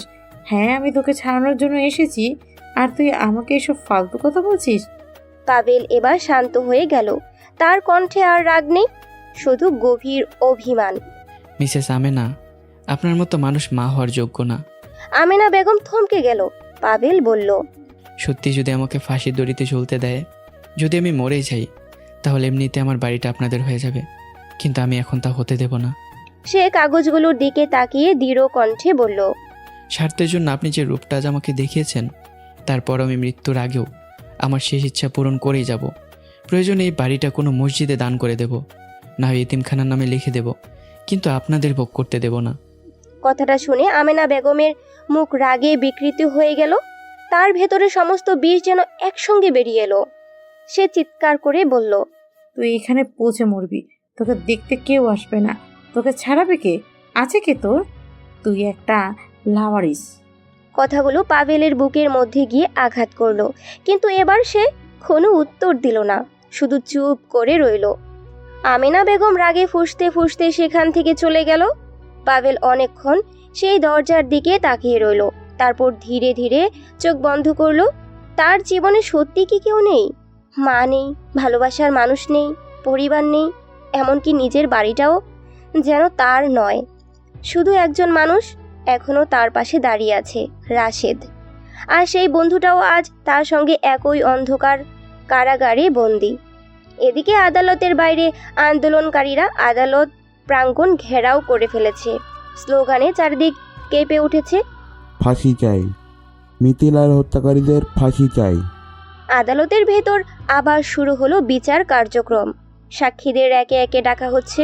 প্রতিটি সাক্ষ্য পাভেল আর রাশেদের বিরুদ্ধে যেন নতুন একটি পাথর হয়ে জমা হচ্ছে। আর কাঠগড়ায় দাঁড়িয়ে পাভেল শুধু শুনছে। তার চোখে কোনো প্রতিবাদ নেই, শুধু একটা অপেক্ষা, কবে সত্যিটা সামনে আসবে। কিন্তু আদালতের কেউ তখনও জানতো না যে মামলাটাকে সবাই সমাপ্ত সত্য বলে ধরে নিয়েছে, সেই মামলার সবচেয়ে গুরুত্বপূর্ণ সত্যটাই এখনও আদালতের দরজায় পৌঁছায়নি। আর সেই সত্য একবার সামনে এলে পুরো দেশের ধারণাই বদলে যেতে পারে। আদালতের ঘরের সামনে তখন আন্দোলনকারীদের উপস্থিতি আর তীব্র গর্জনে পুরো কোর্ট চত্বর থমথমে হয়ে আছে। চারপাশে অসংখ্য মানুষের ভিড়, সবার চোখে মুখে উত্তেজনা, আর বাতাসে ভেসে আসছে একটাই স্লোগান, মিথিলা হত্যার আসামিদের ফাঁসি চাই। এমন সময় এক সাংবাদিক রাষ্ট্রপক্ষের অ্যাডভোকেটের সামনে মাইক্রোফোন এগিয়ে দিয়ে জিজ্ঞেস করলো, স্যার, এই মামলা কোন দিকে যেতে পারে? আপনার কি মনে হয় শেষ পর্যন্ত রায় কি হতে পারে? রাষ্ট্রপক্ষের উকিল দৃঢ় কণ্ঠে বলে উঠলেন, এই মামলা কোন দিকে যাবে সেটা নিয়ে আমি 100% নিশ্চিত। এই মামলায় আসামিদের সর্বোচ্চ শাস্তি মৃত্যুদণ্ড কনফার্ম। রাষ্ট্রপক্ষের উকিলের সেই কথাগুলো যখন চারপাশে ছড়িয়ে পড়ছিল, তখন পুলিশের গাড়ির ভেতর বসে থাকা পাভেল ও রাশেদের মনে হলো বুকের ভেতরে থাকা কলিজাটা যেন শুকিয়ে কাঠ হয়ে গেছে, হৃৎপিণ্ডটা যেন থেমে যেতে চাইছে, অথচ শরীরের প্রতিটি অংশ কাঁপতে শুরু করছে। কথায় আছে, ভাগে খাওয়া আগেই মানুষকে ভয় মনের মধ্যে খেয়ে ফেলে। পাভেল আর রাশেদের অবস্থাও যেন ঠিক তেমন। এরই মধ্যে এক আন্দোলনকারী সাংবাদিকের দিকে তাকিয়ে তীব্র গর্জনে বলে উঠল, আসামি পক্ষের হয়ে কোনো উকিল দাঁড়ালে আমরা সেই উকিলের বিরুদ্ধেও আন্দোলন ঘোষণা করব। কথাটা শুনে পাভেল ও রাশেদ ভিতরে ভিতরে আরও অর্ধমৃত হয়ে গেল। মনে হলো এই পৃথিবীতে তাদের পাশে দাঁড়ানোর মতো আর কেউ নেই। কিছুক্ষণ পর আদালতের ভেতরে বিচার কার্য শুরু হলো। বিচারক কাঠগড়ায় দাঁড়িয়ে থাকা পাভেল ও রাশেদের দিকে তাকিয়ে গম্ভীর কণ্ঠে বললেন, পাভেল, রাশেদ, তোমাদের বিরুদ্ধে যে অভিযোগ আনা হয়েছে তার বিরুদ্ধে তোমাদের পক্ষে কথা বলার জন্য কোনো আইনজীবী আছে? পাভেল ও রাশেদ মাথা নিচু করে রইল। দুজনেই ধীরে ধীরে মাথা নেড়ে জানিয়ে দিল না। এমন সময় বিচারক নথিপত্রের দিকে তাকিয়ে গম্ভীর কণ্ঠে বলে উঠলেন, আসামিরা 164 ধারায় নিজেদের দোষ স্বীকার করেছে। এই স্বীকারোক্তিমূলক জবানবন্দি, সাক্ষীদের সাক্ষ্য এবং তদন্ত প্রতিবেদন বিবেচনায় নিয়ে আসামিদের বিরুদ্ধে আনা অভিযোগ প্রমাণিত হয়েছে। অতএব আসামিদের বিরুদ্ধে মৃত্যুদণ্ডের আদেশ। বিচারকের কথা শেষ হওয়ার আগেই আদালতের এক প্রান্ত থেকে হঠাৎ বজ্রপাতের মতো একটি কণ্ঠ ভেসে এলো, মাননীয় আদালত, আমার কিছু বলার আছে। আসামি পক্ষের হয়ে আমি কিছু যুক্তি উপস্থাপন করতে চাই। কথাটা শুনে পুরো আদালত যেন মুহূর্তের জন্য থমকে গেল। সবাই অবাক চোখে সেই কণ্ঠের দিকে ফিরে তাকালো। দেখা গেল এক বয়স্ক অ্যাডভোকেট দৃঢ় পায়ে দাঁড়িয়ে আছেন। পাভেল ও রাশেদের শুকিয়ে যাওয়া কলিজায় যেন হঠাৎ পানি পড়ল। মনে হলো তীব্র মরুভূমিতে দীর্ঘ সময় তৃষ্ণায় ছটফট করার পর হঠাৎ এক ফোঁটা ঠান্ডা পানি তাদের গলা বেয়ে নেমে গেছে। শিরা উপশিরায় যেন এক শীতল স্রোত বয়ে গেল। বিচারক সেই বয়স্ক আইনজীবীর দিকে তাকিয়ে বললেন, অ্যাডভোকেট সাহেব, আপনি আসামি পক্ষের হয়ে কি বলতে চান? আর আপনি তো তাদের ওকালতনামা নেননি। বয়স্ক অ্যাডভোকেট শান্ত অথচ দৃঢ় কণ্ঠে বললেন, মাননীয় আদালত, আমি অ্যাডভোকেট নাজমুল হুদা। এই মুহূর্তে আমি দুই আসামির কাছ থেকে ওকালতনামায় স্বাক্ষর নিয়ে প্রয়োজনীয় কাগজপত্র আদালতে জমা দিচ্ছি। অ্যাডভোকেট নাজমুল হুদা দ্রুত পাভেল ও রাশেদের কাছ থেকে ওকালতনামায় স্বাক্ষর নিয়ে তা আদালতে জমা দিলেন। সবকিছু দেখে বিচারক গম্ভীর কণ্ঠে বললেন, ঠিক আছে, তবে আপনি যদি যথেষ্ট যুক্তি দাঁড় করাতে না পারেন তাহলে আজই আমি তাদের বিরুদ্ধে রায় ঘোষণা করে দেব। নাজমুল হুদা মাথা নত করে বললেন, মাননীয় আদালত, আমি এই মামলার তদন্তকারী কর্মকর্তা মাসুদুর রহমানকে কাঠগড়ায় ডাকার অনুমতি চাই। বিচারক অনুমতি দিতেই মামলার তদন্তকারী কর্মকর্তা মাসুদুর রহমান কাঠগড়ায় এসে দাঁড়ালেন। নাজমুল হুদা মাসুদুর রহমানের দিকে তাকিয়ে প্রশ্ন করলেন, আপনি কোন ভিত্তিতে আসামিদের বিরুদ্ধে তদন্ত প্রতিবেদন জমা দিয়েছেন? শুধু 164 ধারায় দেওয়া জবানবন্দির ওপর নির্ভর করে এবং ভার্সিটির কয়েকজন সহপাঠীর জবানবন্দি নিয়েই কি আপনার তদন্ত শেষ? মাসুদুর রহমান বললেন, মাননীয় আদালত, যেখানে আসামিরা 144 দ্বারা নিজেদের দোষ স্বীকার করেছে এবং তাদের সহপাঠীরা বলেছে যে মিথিলার সঙ্গে তাদের ঝামেলা হয়েছিল, এমনকি তারা মিথিলাকে হুমকিও দিয়েছিল, সেখানে আর তদন্তের কি বাকি থাকে? নাজমুল হুদার সঙ্গে সঙ্গে বলে উঠলেন, অবশ্যই অনেক কিছু বাকি থাকে মাসুদুর রহমান। অভিযোগ এসেছে এবং আপনি তদন্ত প্রতিবেদন জমা দিয়েছেন যে আসামি দুজন মিথিলাকে কোনো একটি ঘরে বন্দি করে 3 দিন ধরে তার উপর নির্যাতন ধর্ষণ করেছে।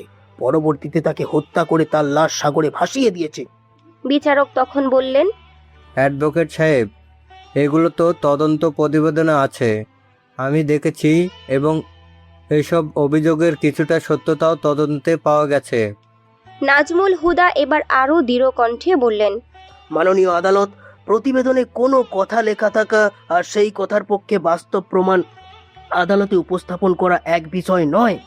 যে ঘরে মিথিলাকে 3 দিন ধরে ধর্ষণ করা হয়েছে বলে দাবি করা হচ্ছে, সেই বাসা বা ঘরটিকে শনাক্ত করা হয়েছে? সেখান থেকে কোনো আমানত উদ্ধার করা হয়েছে? বলুন, উদ্ধার করা হয়ে থাকলে সেই আমানত কি আদালতে জমা দেওয়া হয়েছে? মিথিলাকে যে অস্ত্র দিয়ে বা যে উপায়ে হত্যা করা হয়েছে বলে দাবি করা হচ্ছে, সেই অস্ত্র কিংবা সেই জিনিসটি কি উদ্ধার করা হয়েছে? আদালত কক্ষে তখন নেমে এসেছে গভীর নীরবতা। নাজমুল হুদা এক মুহূর্ত থেমে আবারও প্রশ্ন ছুড়ে দিলেন, আর বলা হচ্ছে আসামিরা মিথিলাকে হত্যা করে তার লাশ সাগরে ভাসিয়ে দেওয়া হয়েছে। তার জন্য যে রাস্তা দিয়ে যাতায়াত করেছে, তাহলে সেই যাতায়াতের কোনো প্রত্যক্ষদর্শী আছে? কোনো গাড়ির সন্ধান পাওয়া গেছে? আশেপাশের কোনো মানুষ তাদের দেখেছে? কোনো সিসিটিভি ফুটেজ আদালতে জমা দেওয়া হয়েছে? এমনকি কোনো কল রেকর্ড, লোকেশন কিংবা কোনো বৈজ্ঞানিক আমানত কি তদন্ত প্রতিবেদনের সঙ্গে যুক্ত করা হয়েছে? আসামি পক্ষের অ্যাডভোকেট নাজমুল হুদার একের পর এক যুক্তি ও প্রশ্নে মুহূর্তের মধ্যে আদালত কক্ষে যেন বিস্ফোরণ ঘটে গেল। এতক্ষণ আত্মবিশ্বাসের সঙ্গে দাঁড়িয়ে থাকা তদন্তকারী কর্মকর্তা মাসুদুর রহমানের গলা শুকিয়ে গেল। তার মুখের দৃঢ়তা ধীরে ধীরে ফিকে হয়ে আসতে লাগলো। মনে হলো যে তদন্ত প্রতিবেদনকে এতক্ষণ শক্ত প্রমাণ বলে মনে হচ্ছিল, নাজমুল হুদার প্রশ্নের আঘাতে তার ভেতরের ফাঁকগুলো একে একে সবার সামনে বেরিয়ে আসছে। অন্যদিকে পাভেল ও রাশেদের মনে হলো এতক্ষণ যে মৃত্যুর অন্ধকার তাদের চারদিক থেকে ঘিরে রেখেছিল, সেখানে হঠাৎ একটুখানি আলো ফুটে উঠেছে। তাদের গলা বেয়ে যেন ঠান্ডা পানির ধারা নেমে গেল। তীব্র মরুভূমির মধ্যে পানির সন্ধান পাওয়া মানুষের মতো তাদের বুকের ভেতরেও আবার সামান্য আশার জন্ম হলো। বিচারক তখন প্রচণ্ড গম্ভীর কণ্ঠে চিৎকার করে বলে উঠলেন, অর্ডার, অর্ডার, অর্ডার! আপনারা আদালতের সম্মান বজায় রেখে নীরব থাকুন। বিচারকের কণ্ঠে পুরো আদালত মুহূর্তে নিস্তব্ধ হয়ে গেল। সবাই যেন নিজেদের শ্বাসটুকু আটকে রাখলো। বিচারক এবার অ্যাডভোকেট নাজমুল হুদার দিকে তাকিয়ে বললেন, অ্যাডভোকেট নাজমুল হুদা, আপনার কথাগুলো এই মামলার সবচেয়ে গুরুত্বপূর্ণ একটি পয়েন্ট সামনে নিয়ে এসেছে। এখন প্রশ্ন হচ্ছে, আপনার ক্লায়েন্টরা কেন 164 ধারায় স্বীকারোক্তিমূলক জবানবন্দি দিয়েছে? নাজমুল হুদা কয়েক মুহূর্ত নীরব থেকে ধীর অথচ দৃঢ় কণ্ঠে বলে উঠলেন, মাননীয় আদালত, ফাঁসির রায় দিলে একজন মানুষকে হয়তো 2 মিনিটে মৃত্যুর দিকে ঠেলে দেওয়া যায়, কিন্তু পুলিশের রিমান্ডে যে নির্যাতন চলে, যেখানে একজন মানুষ প্রতিটি মুহূর্তে তিলে তিলে মৃত্যুর যন্ত্রণা ভোগ করে, সেই তিলে তিলে মৃত্যুর ভয় থেকেও হয়তো আমরা ক্লায়েন্টরা এমন একটি অপরাধ স্বীকার করাতে বাধ্য হয়েছি যে অপরাধ তারা আদেও করেছে কিনা, সেটাই এখন এই আদালতের সামনে সবচেয়ে বড় প্রশ্ন। ব্যাস, নাজমুল হুদার এই একটি যুক্তি যেন মুহূর্তের মধ্যে উত্তপ্ত আদালতের বাতাসকে ভারী করে দিল। এতক্ষণ যারা নিজেদের মধ্যে ফিসফাস করছিল, তাদের মুখ বন্ধ হয়ে গেল। আদালতের প্রতিটি চোখ এখন স্থির হয়ে আছে সেই বৃদ্ধ আইনজীবীর দিকে। বিচারক কিছুক্ষণ নথিপত্রের দিকে তাকিয়ে থেকে বললেন, এই মামলার পরবর্তী যুক্তিতর্ক দুপুর 2টার দিকে শুরু হবে। আপাতত 1 ঘন্টার জন্য লাঞ্চ বিরতি দেওয়া হলো। বিচারক উঠে লাঞ্চের জন্য চলে গেলেন। আদালতের কার্যক্রম সাময়িকভাবে স্থগিত হওয়ার পরও পাভেল ও রাশেদের বুকের ভেতর ঝড় যেন থামল না। কিছুক্ষণ পর পাভেল ইশারায় অ্যাডভোকেট নাজমুল হুদাকে নিজেদের কাছে ডাকলো। 70-এর বেশি বয়সী সেই বৃদ্ধ আইনজীবী ধীর পায়ে পাভেলের কাছে এসে দাঁড়িয়ে বললেন, বলো, আমাকে কেন ডাকলে? কিছু বলার আছে? পাভেল কিছুক্ষণ নীরবে তার দিকে তাকিয়ে রইল। চোখের কোণে তখন কৃতজ্ঞতার অশ্রু জমে উঠেছে। তারপর ভারী কণ্ঠে বলল, আমি জানি না আপনি কে, কিন্তু আল্লাহ রব্বুল আলামিন আপনাকে হয়তো তার পক্ষ থেকে পাঠিয়েছেন। নাজমুল হুদার মুখে মৃদু একটা হাসি ফুটে উঠল। তিনি ধীরে ধীরে বললেন, আমি তোমাকে অনেক আগে থেকেই চিনি। তোমার মধ্যে আজও তোমার মায়ের সেই স্বভাবটা রয়ে গেছে। তোমার মা মানুষের অত্যাচার নির্যাতন নীরবে সহ্য করতেন, কখনো নিজের অধিকারের জন্য প্রতিবাদ করতেন না। তোমার মধ্যেও আমি সেই একই নীরবতা দেখেছি। কথাটা শুনে পাভেল ও তার পাশে থাকা রাশেদ দুজনেই চমকে উঠল। তাদের চোখ বড় হয়ে গেল। পাভেল অবাক হয়ে বৃদ্ধ আইনজীবীর মুখের দিকে তাকিয়ে রইল। নাজমুল হুদা আবারও বললেন, মনে রাখবে, যে নিজেকে সম্মান করতে জানে না, পৃথিবীও তাকে কখনো সম্মান করবে না। যে মানুষ নিজের কাছেই হেরে যায়, সে কখনো এই স্বার্থপর পৃথিবীর কাছে জয়ী হতে পারে না। নিজের অধিকার নিজেকেই আদায় করে নিতে হয়, নিজের যুদ্ধ নিজেকেই লড়তে হয়। কেউ এসে তোমার হয়ে তোমার যুদ্ধ জিতে দেবে এই আশায় বসে থাকলে সারা জীবন অন্যায়ের কাছে মাথা নত করে থাকতে হবে। তাই আজ থেকে নিজের অধিকার নিজের হাতেই আদায় করে নিতে শেখো। পাভেল ও রাশেদ নির্বাক হয়ে কথাগুলো শুনছিল। কথাগুলো যেন কোনো বইয়ের পাতা থেকে শেখা শিক্ষা নয়, বরং জীবনের কঠিন বাস্তবতা থেকে উঠে আসা এক নির্মম সত্য। নাজমুল হুদার প্রতিটি শব্দ তাদের বুকের গভীরে গিয়ে আঘাত করছিল। চলে যাওয়ার সময় নাজমুল হুদা আবারও একবার পেছন ফিরে তাকিয়ে বললেন, মনে রেখো, দুনিয়াটা শক্তের ভক্ত, নরমের জম। এই কথাটি বলে তিনি ধীরে ধীরে আদালত কক্ষের বাইরে বেরিয়ে এলেন। কিন্তু আদালতের বাইরে তখন সম্পূর্ণ ভিন্ন এক দৃশ্য। আন্দোলনকারীদের বিশাল জনতা নাজমুল হুদাকে দেখা মাত্র উত্তপ্ত হয়ে উঠল। চারিদিক থেকে স্লোগানের ঝড় উঠল, অ্যাডভোকেট নাজমুল হুদা হায় হায়, অ্যাডভোকেট নাজমুল হুদা হায় হায়। সাংবাদিকরা মুহূর্তের মধ্যে ক্যামেরা নিয়ে তার সামনে ছুটে গেল। একজন সাংবাদিক ক্যামেরার দিকে তাকিয়ে উত্তেজিত কণ্ঠে বলতে লাগলো, আবারও কি আইনের ফাঁকফোকর ও যুক্তিতর্কের কাছে ন্যায় বিচার হারিয়ে যাওয়ার পথে? তাহলে কি মিথিলা ন্যায় বিচার পাবে না?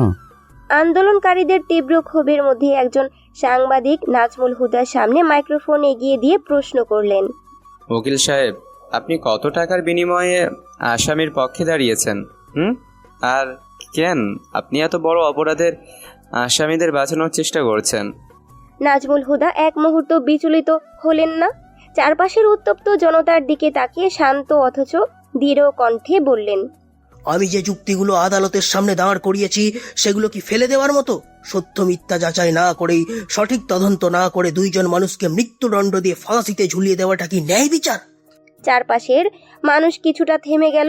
নাজমুল হুদা আবার বললেন, আমি আদালতের কাছে যে যুক্তিগুলো উপস্থাপন করেছি এবং যে আলামত ও প্রমাণগুলো তদন্তকারী কর্মকর্তার কাছে জানতে চেয়েছি, সেগুলো কি তদন্তকারী কর্মকর্তা আদালতের সামনে যথাযথভাবে প্রমাণ করতে পারেন?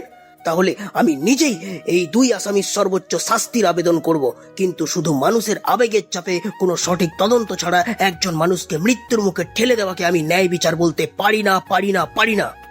নাজমুল হুদার কথাগুলো শুনে আন্দোলনকারীদের একটি অংশ ধীরে ধীরে শান্ত হয়ে গেল।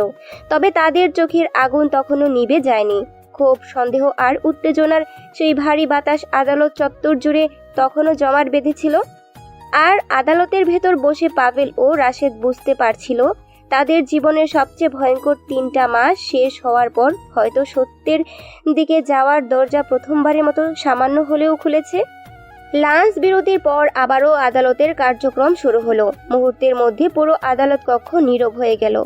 বিচারক নথিপত্রের দিকে কিছুক্ষণ গভীর দৃষ্টিতে তাকিয়ে থেকে গম্ভীর কণ্ঠে বলে উঠলেন, এই মামলাটি পুনরায় তদন্তের জন্য আদালত আদেশ দিচ্ছে।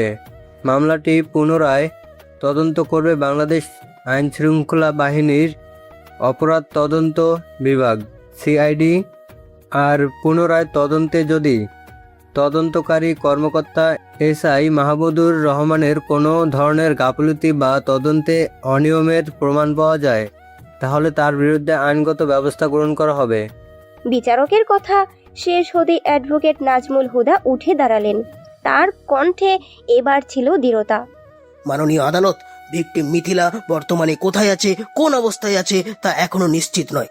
পুনঃতদন্ত শেষ হতে কতদিন সময় লাগবে তারও কোনো নিশ্চয়তা নেই। সেহেতু আমি আমার ক্লায়েন্টদের জামিন মঞ্জুর করার জন্য আদালতের কাছে আবেদন করছি। কথাটা শেষ হওয়ার সঙ্গে সঙ্গে আদালত কক্ষের ভেতর আবারও হইচই শুরু হয়ে গেল। উপস্থিত মানুষের মধ্যে যেন একই প্রশ্ন ঘুরপাক খেতে লাগলো। বিচারক হাতুড়ি দিয়ে টেবিলে আঘাত করে বললেন, অর্ডার, সবাই শান্ত হন।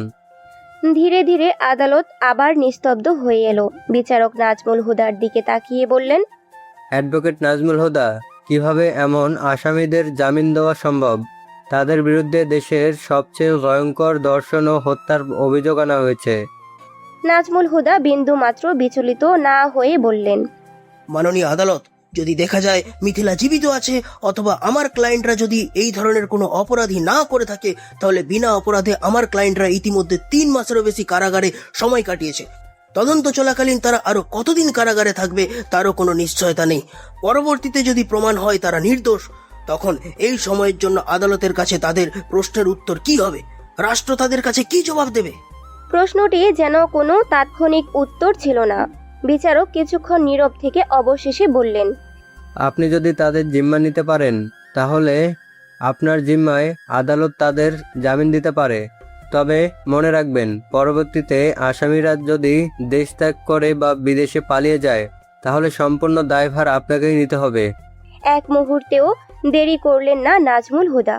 নিজের দায়িত্বে লিখিতভাবে পাভেল ও রাশেদের জিম্মা নিয়ে তাদের জামিনের আবেদন করলেন।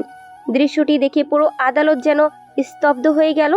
এত ভয়ঙ্কর অভিযোগে অভিযুক্ত 2 আসামির জিম্মা একজন আইনজীবী নিয়ে নিচ্ছেন, বিষয়টি যেন কারো বিশ্বাসই হচ্ছিল না।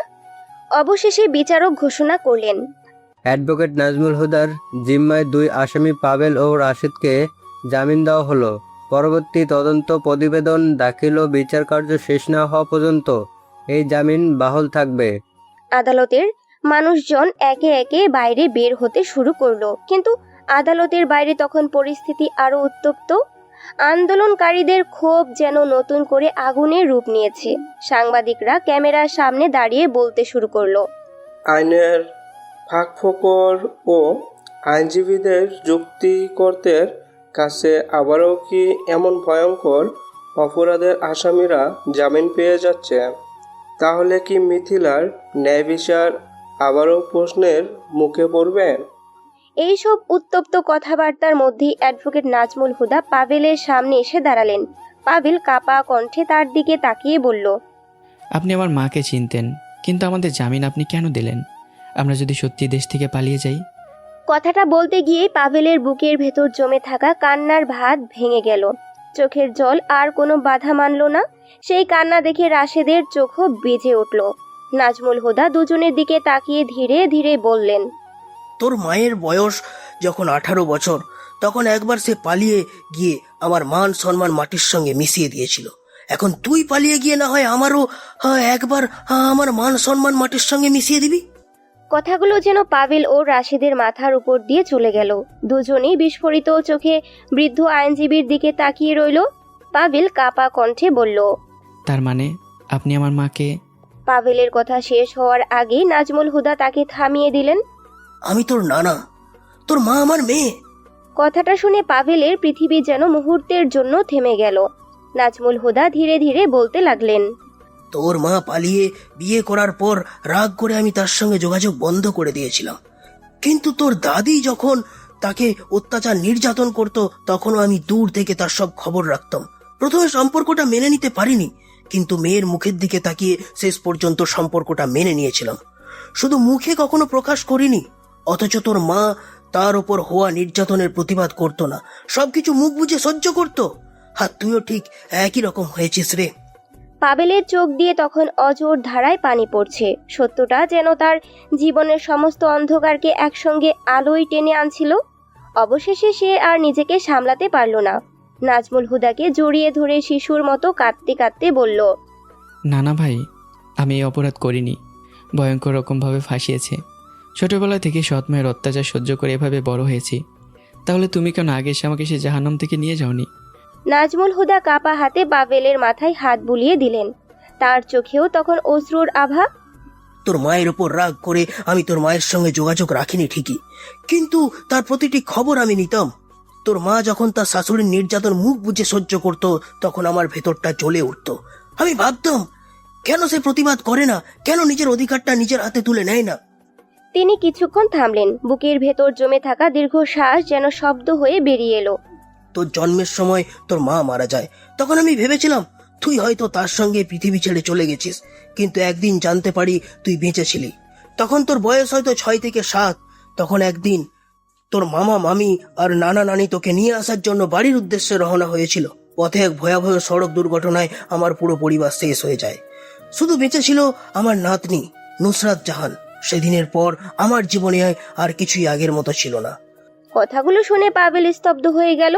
তার চোখ দিয়ে অশ্রু গড়িয়ে পড়ছিল অবিরাম। এতদিন যে মানুষটাকে সে নিজের জীবনে কখনো দেখেনি, সেই মানুষটাই যে তার আপন নানা। এই সত্য যেন তার সমস্ত অস্তিত্বকে ভেতর থেকে কাঁপিয়ে দিল।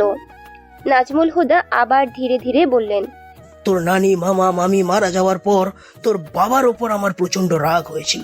আমার মনে হয়েছিল তার কারণেই আমার পরিবার সব হারিয়েছে, আমার মান সম্মান ধ্বংস হয়েছে। তাই আমি তাকে সামনে পেয়েও আমি এগিয়ে আসিনি। তিনি পাভেলের চোখের দিকে তাকিয়ে বললেন, কিন্তু আমি সবসময় চেয়েছি তুই নিজের যুদ্ধটা নিজে লড়বি, নিজের অধিকার নিজে আদায় করে নিবি। তোর সঙ্গে অন্যায় হলে তুই প্রতিবাদ করবি। আমি চেয়েছিলাম তুই শক্ত হয়ে দাঁড়াতে শিখিস, কিন্তু তুইও তোর মায়ের মতো সবকিছু মুখ বুঝে সহ্য করেছিস। নাজমুল হুদার কণ্ঠ ভারী হয়ে এলো। আজও হয়তো আমি আসতাম না, কিন্তু আজ যদি না আসতাম তাহলে হয়তো তোর ফাঁসির রায় হয়ে যেত। তাই আর নিজেকে দূরে রাখতে পারিনি। কথাগুলো শেষ হওয়ার সঙ্গে সঙ্গেই পাভেল আর রাশেদ একসঙ্গে নাজমুল হুদাকে জড়িয়ে ধরল। দুজনের চোখ থেকে অঝোর ধারায় অশ্রু ঝরতে লাগলো। সেই মুহূর্তে তাদের মনে হচ্ছিল এতদিনের অন্ধকার, অপমান আর অসহায়তার শেষে তারা যেন মরুভূমিতে পথ হারিয়ে ফেলা দুই পথিক। হঠাৎ কোনো এক অচেনা বাঁকে এসে তারা শুধু এক ফোঁটা পানি নয়, ফিরে পাওয়ার মতো একটি পুরো পথ খুঁজে পেয়েছে। দুই হাতে পাভেল ও রাশেদের দুই কাঁধে হাত রেখে অ্যাডভোকেট নাজমুল হুদা ধীরে ধীরে আদালত প্রাঙ্গণ থেকে বেরিয়ে আসছিলেন। চারপাশে তখন উত্তেজনার রেশ, মানুষের গর্জন আর অসংখ্য ক্যামেরার ঝলকানি। কিন্তু সেই কোলাহলের মাঝেও নাজমুল হুদার কণ্ঠে ছিল এক অদ্ভুত দৃঢ়তা। হাঁটতে হাঁটতে তিনি পাভেলের দিকে তাকিয়ে বললেন, নিজের সম্মান করতে শিখ পাভেল। অন্যায়ের প্রতিবাদ করবি, নিজের সঙ্গে কোনো অন্যায় হতে দিবি না, আর অন্যের সঙ্গে হওয়া অন্যায় মুখ বুঝে সহ্য করবি না। মনে রাখবি, অন্যায় সহ্য করাও এক ধরনের অন্যায়। নানা ভাইয়ের কথাগুলো শুনে পাভেলের বুকের ভেতর হঠাৎ ভারী হয়ে উঠল। এতদিন যে কথাগুলো শোনার জন্য তার মনটা অদৃশ্যভাবে অপেক্ষা করছিল, আজ যেন সেই কথাগুলোই একজন মানুষ তার সামনে দাঁড়িয়ে বলে দিচ্ছে। পাভেল এক হাতে নানা ভাইকে জড়িয়ে ধরে কাঁপা কণ্ঠে বলল, নানা ভাই, আমি বাড়িতে আর ফিরতে চাই না। নাজমুল হুদা এক মুহূর্ত থেমে পাভেলের মাথায় হাত রাখলেন। আমি তোকে আর ওইখানে যেতে দেব না রে। তোর মামার মেয়ে নুসরাত আর তুই, তোরা দুজন এখন আমার জীবনের শেষ সম্বল। টাকা পয়সা বাড়ি গাড়ি কোনো কিছুরই আমার অভাব ছিল না। এই কোর্ট কাছারির লাইন ছেড়ে দিয়ে ব্যবসার জগতে অনেক সফল হয়েছি, কিন্তু আজ আবার এই কোর্ট কাছারির জগতে ফিরলাম শুধুমাত্র তোর জন্য।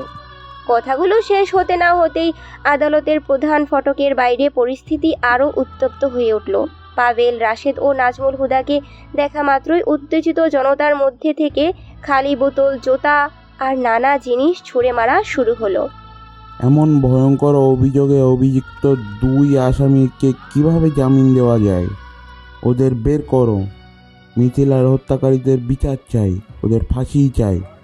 চারিদিকের গর্জনে মুহূর্তের মধ্যে পরিস্থিতি নিয়ন্ত্রণের বাইরে চলে গেল।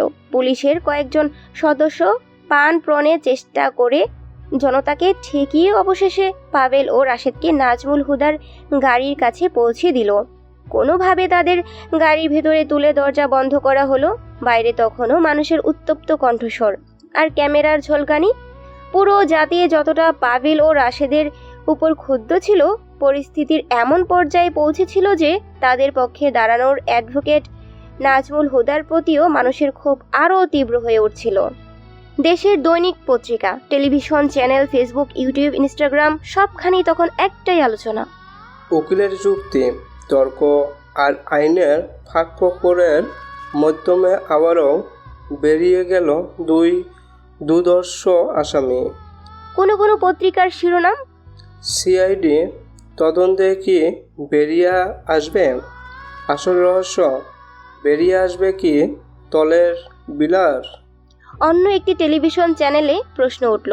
ভিকটিম মিথিলা কি কখনো ন্যায় বিচার পাবে, নাকি ন্যায় বিচারের জন্য তার পরিবারকে আরও কয়েক বছর অপেক্ষা করতে হবে?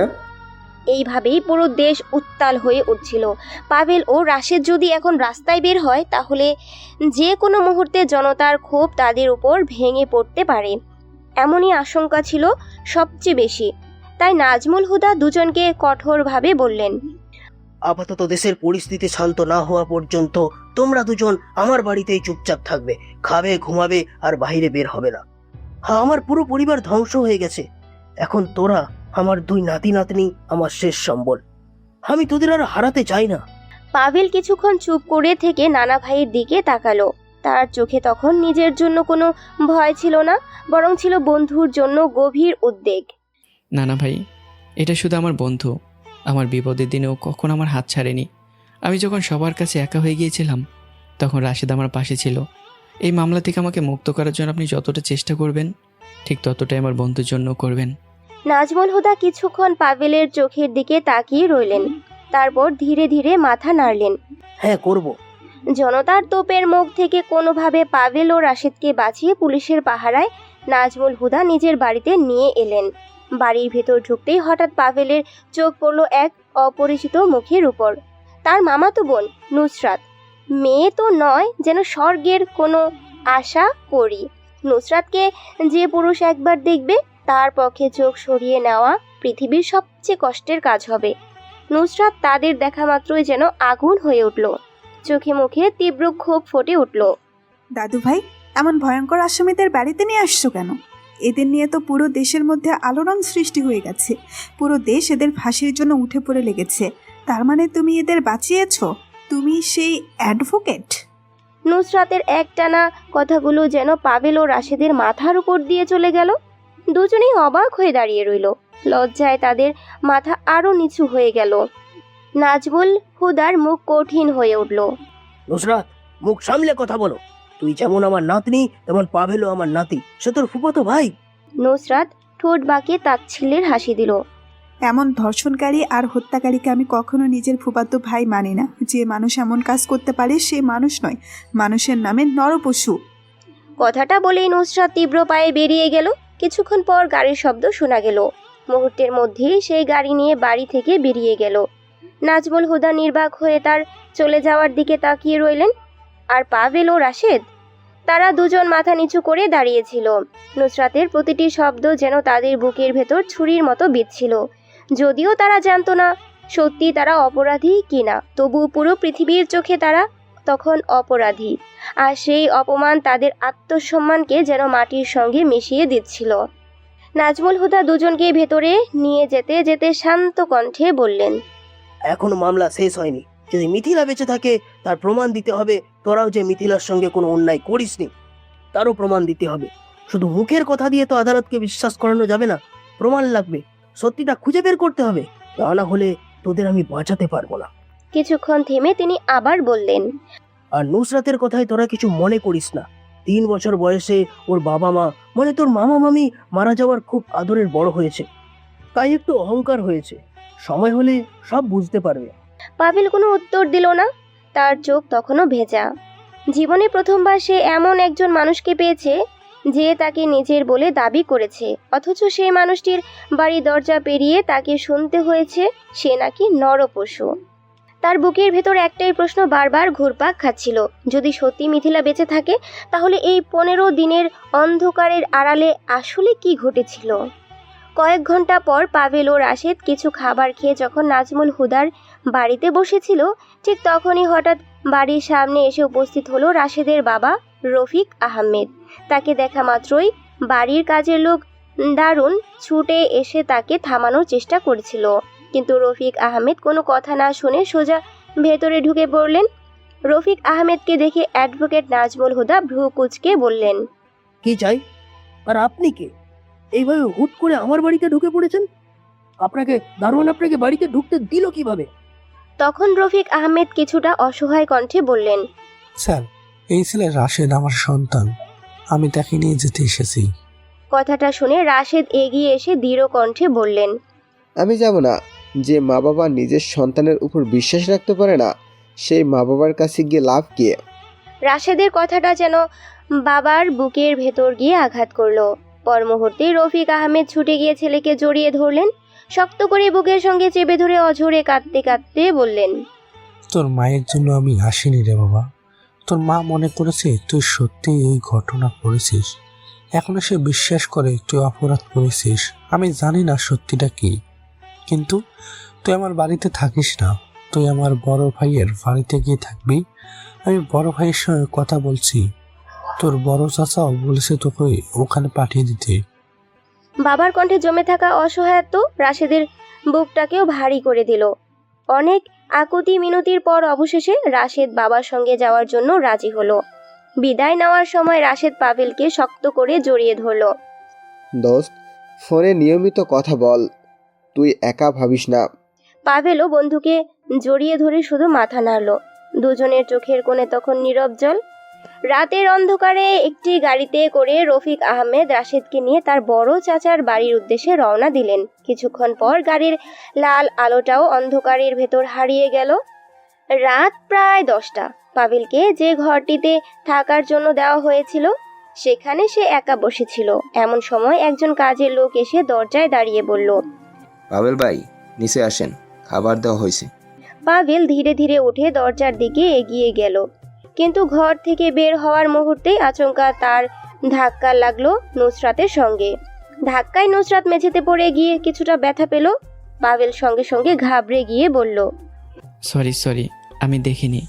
সে নুসরাতকে ধরে উঠিয়ে দিতেই হাত বাড়াতেই নুসরাত এক ধাক্কায় তার হাত সরিয়ে দিল। তারপর উঠে দাঁড়িয়ে ঠাস করে পাভেলের গালে একটি থাপ্পড় বসিয়ে দিল।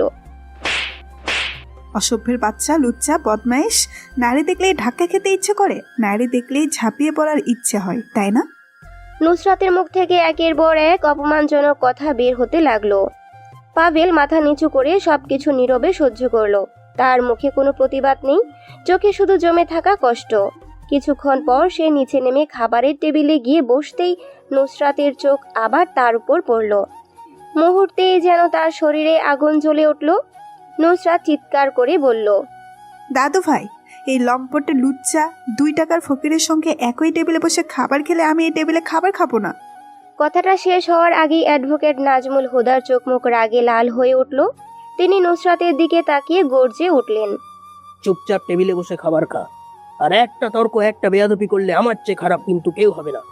নাজমুল হুদার সেই গর্জনে পুরো ঘর যেন মুহূর্তের জন্য নিস্তব্ধ হয়ে গেল। নুসরাতও থমকে গেল। ভয়ে তার শরীর কেঁপে উঠল, কারণ এর আগে সে কখনো তার দাদুকে এমন ভয়ঙ্কর রূপে দেখেনি, এমন কঠোর কণ্ঠে কথা বলতে শোনেনি। নুসরাত অনিচ্ছায় চুপচাপ টেবিলে বসে পড়ল, কিন্তু তার চোখে মুখে তখনও জ্বলছিল প্রতিশোধের আগুন। মনে মনে সে বলল, এই ফকিন্নের বাচ্চাকে বলে আমার ফুফাতো ভাই অর্জুন আজ প্রথম দাদু আমাকে এত কথা শোনালো, তোকে আমি দেখে নেব। পাভেল কোনো প্রতিবাদ করলো না, চুপচাপ সবকিছু হজম করে গেল। কিন্তু নাজমুল হুদা এবার নুসরাতের দিকে তাকিয়ে কঠোর কণ্ঠে বললেন, মনে রাখিস নুসরাত, এই বাড়ির ওপর যতটুকু অধিকার তোর আছে ঠিক ততটুকু পাভেলেরও আছে। তুই যেমন আমার নাতনি, পাভেলও তেমন আমার মেয়ের ঘরের সন্তান। ভবিষ্যতে ওর সঙ্গে এমন উচ্চবাচ্য করে কথা বলবি না, মনে থাকবে। নাজমুল হুদার কথাগুলো শুনে পাভেলের বুকের ভেতর হঠাৎ অদ্ভুত এক অনুভূতিতে ভরে উঠল। এতদিন পরে কেউ একজন তার পাশে দাঁড়িয়ে তাকে নিজের অধিকার সম্পর্কে কথা বলছে। তার ঠোঁটের কোণে অজান্তেই ফুটে উঠল ক্ষীণ এক হাসি। খাবার শেষ করে পাভেল দ্রুত সেখান থেকে নিজের ঘরের দিকে চলে গেল। তার পেছনে কিছুক্ষণ তাকিয়ে থেকে নাজমুল হুদা ধীরে ধীরে বললেন, আমি দেখছি নুসরাত তোকে অপমান করেছে, সবকিছু আমি দেখেছি। পাভেল ফিরে তাকালো। নাজমুল হুদার চোখ তখনও কঠোর। তিনি বললেন, এই বাড়িতে তোর যতটুকু অধিকার আছে নুসরাতের ততটুকু, কিন্তু এরপর থেকে যেন আমি আর না দেখে তুই কোনো অন্যায় চুপচাপ হজম করেছিস বা মেনে নিচ্ছিস। অন্যায় যেই করুক, সেটা তোর সঙ্গে হোক কিংবা অন্য কারোর সঙ্গে, অন্যায় দেখলে প্রতিবাদ করবি, এটা আমার আদেশ। কথাগুলো শুনে পাভেলের বুক গর্ভে ভরে উঠল। যে ছেলেটা সারা জীবন অন্যায় সহ্য করেছে, আজ তার নানা ভাই তাকে অন্যায়ের বিরুদ্ধে দাঁড়াতে শিখিয়ে দিচ্ছেন। অন্যদিকে নিজের ঘরে ফিরে নুসরাত রাগে ফুঁসতে লাগলো। মনে মনে সে বলল, মিস্টার পাভেল, আমার দাদা ভাইয়ের সব সম্পত্তির উপর একমাত্র আমার অধিকার। এই বাড়িতে আমি সব কিছুর মালিক হব। আজ তোর জন্য দাদু ভাই আমাকে এত কথা শুনিয়েছে, এর প্রতিশোধ আমি নেবই। আর সেই রাতেই অ্যাডভোকেট নাজমুল হুদার মনের ভিতরও জন্ম নিল অন্য এক পরিকল্পনা। তিনি মনে মনে ভাবলেন, পাভেল, আমি চাই নুসরাতের এই অহংকারের লাগাম তুই নিজের হাতে নে। আমার ইচ্ছে আমার দুই নাতি নাতনির বিয়ে দিয়ে তাদের দুজনকে আমার চোখের সামনে রাখবো। আমার জীবনের শেষ সময়টা তোদের দুজনকে নিয়েই কাটাতে চাই। তারপর তিনি নিজের মনে দৃঢ় সিদ্ধান্ত নিলেন, খুব শীঘ্রই কোনো না কোনো কৌশলে পাভেল আর নুসরাতের বিয়েটা আমি দিয়েই দেবো। হ্যাঁ। সকালে নরম রোদ তখন ধীরে ধীরে চারপাশে ছড়িয়ে পড়েছে। নুসরাত সেজে গুজে পাশ্চাত্য পোশাক পরে ভার্সিটিতে যাওয়ার জন্য বাড়ি থেকে বের হতে যাবে, ঠিক তখনই পেছন থেকে তার দাদুর কণ্ঠ ভেসে এলো, তোকে আগেও বলেছি, এখনো বলছি, এসব পোশাক আমার একদম পছন্দ না।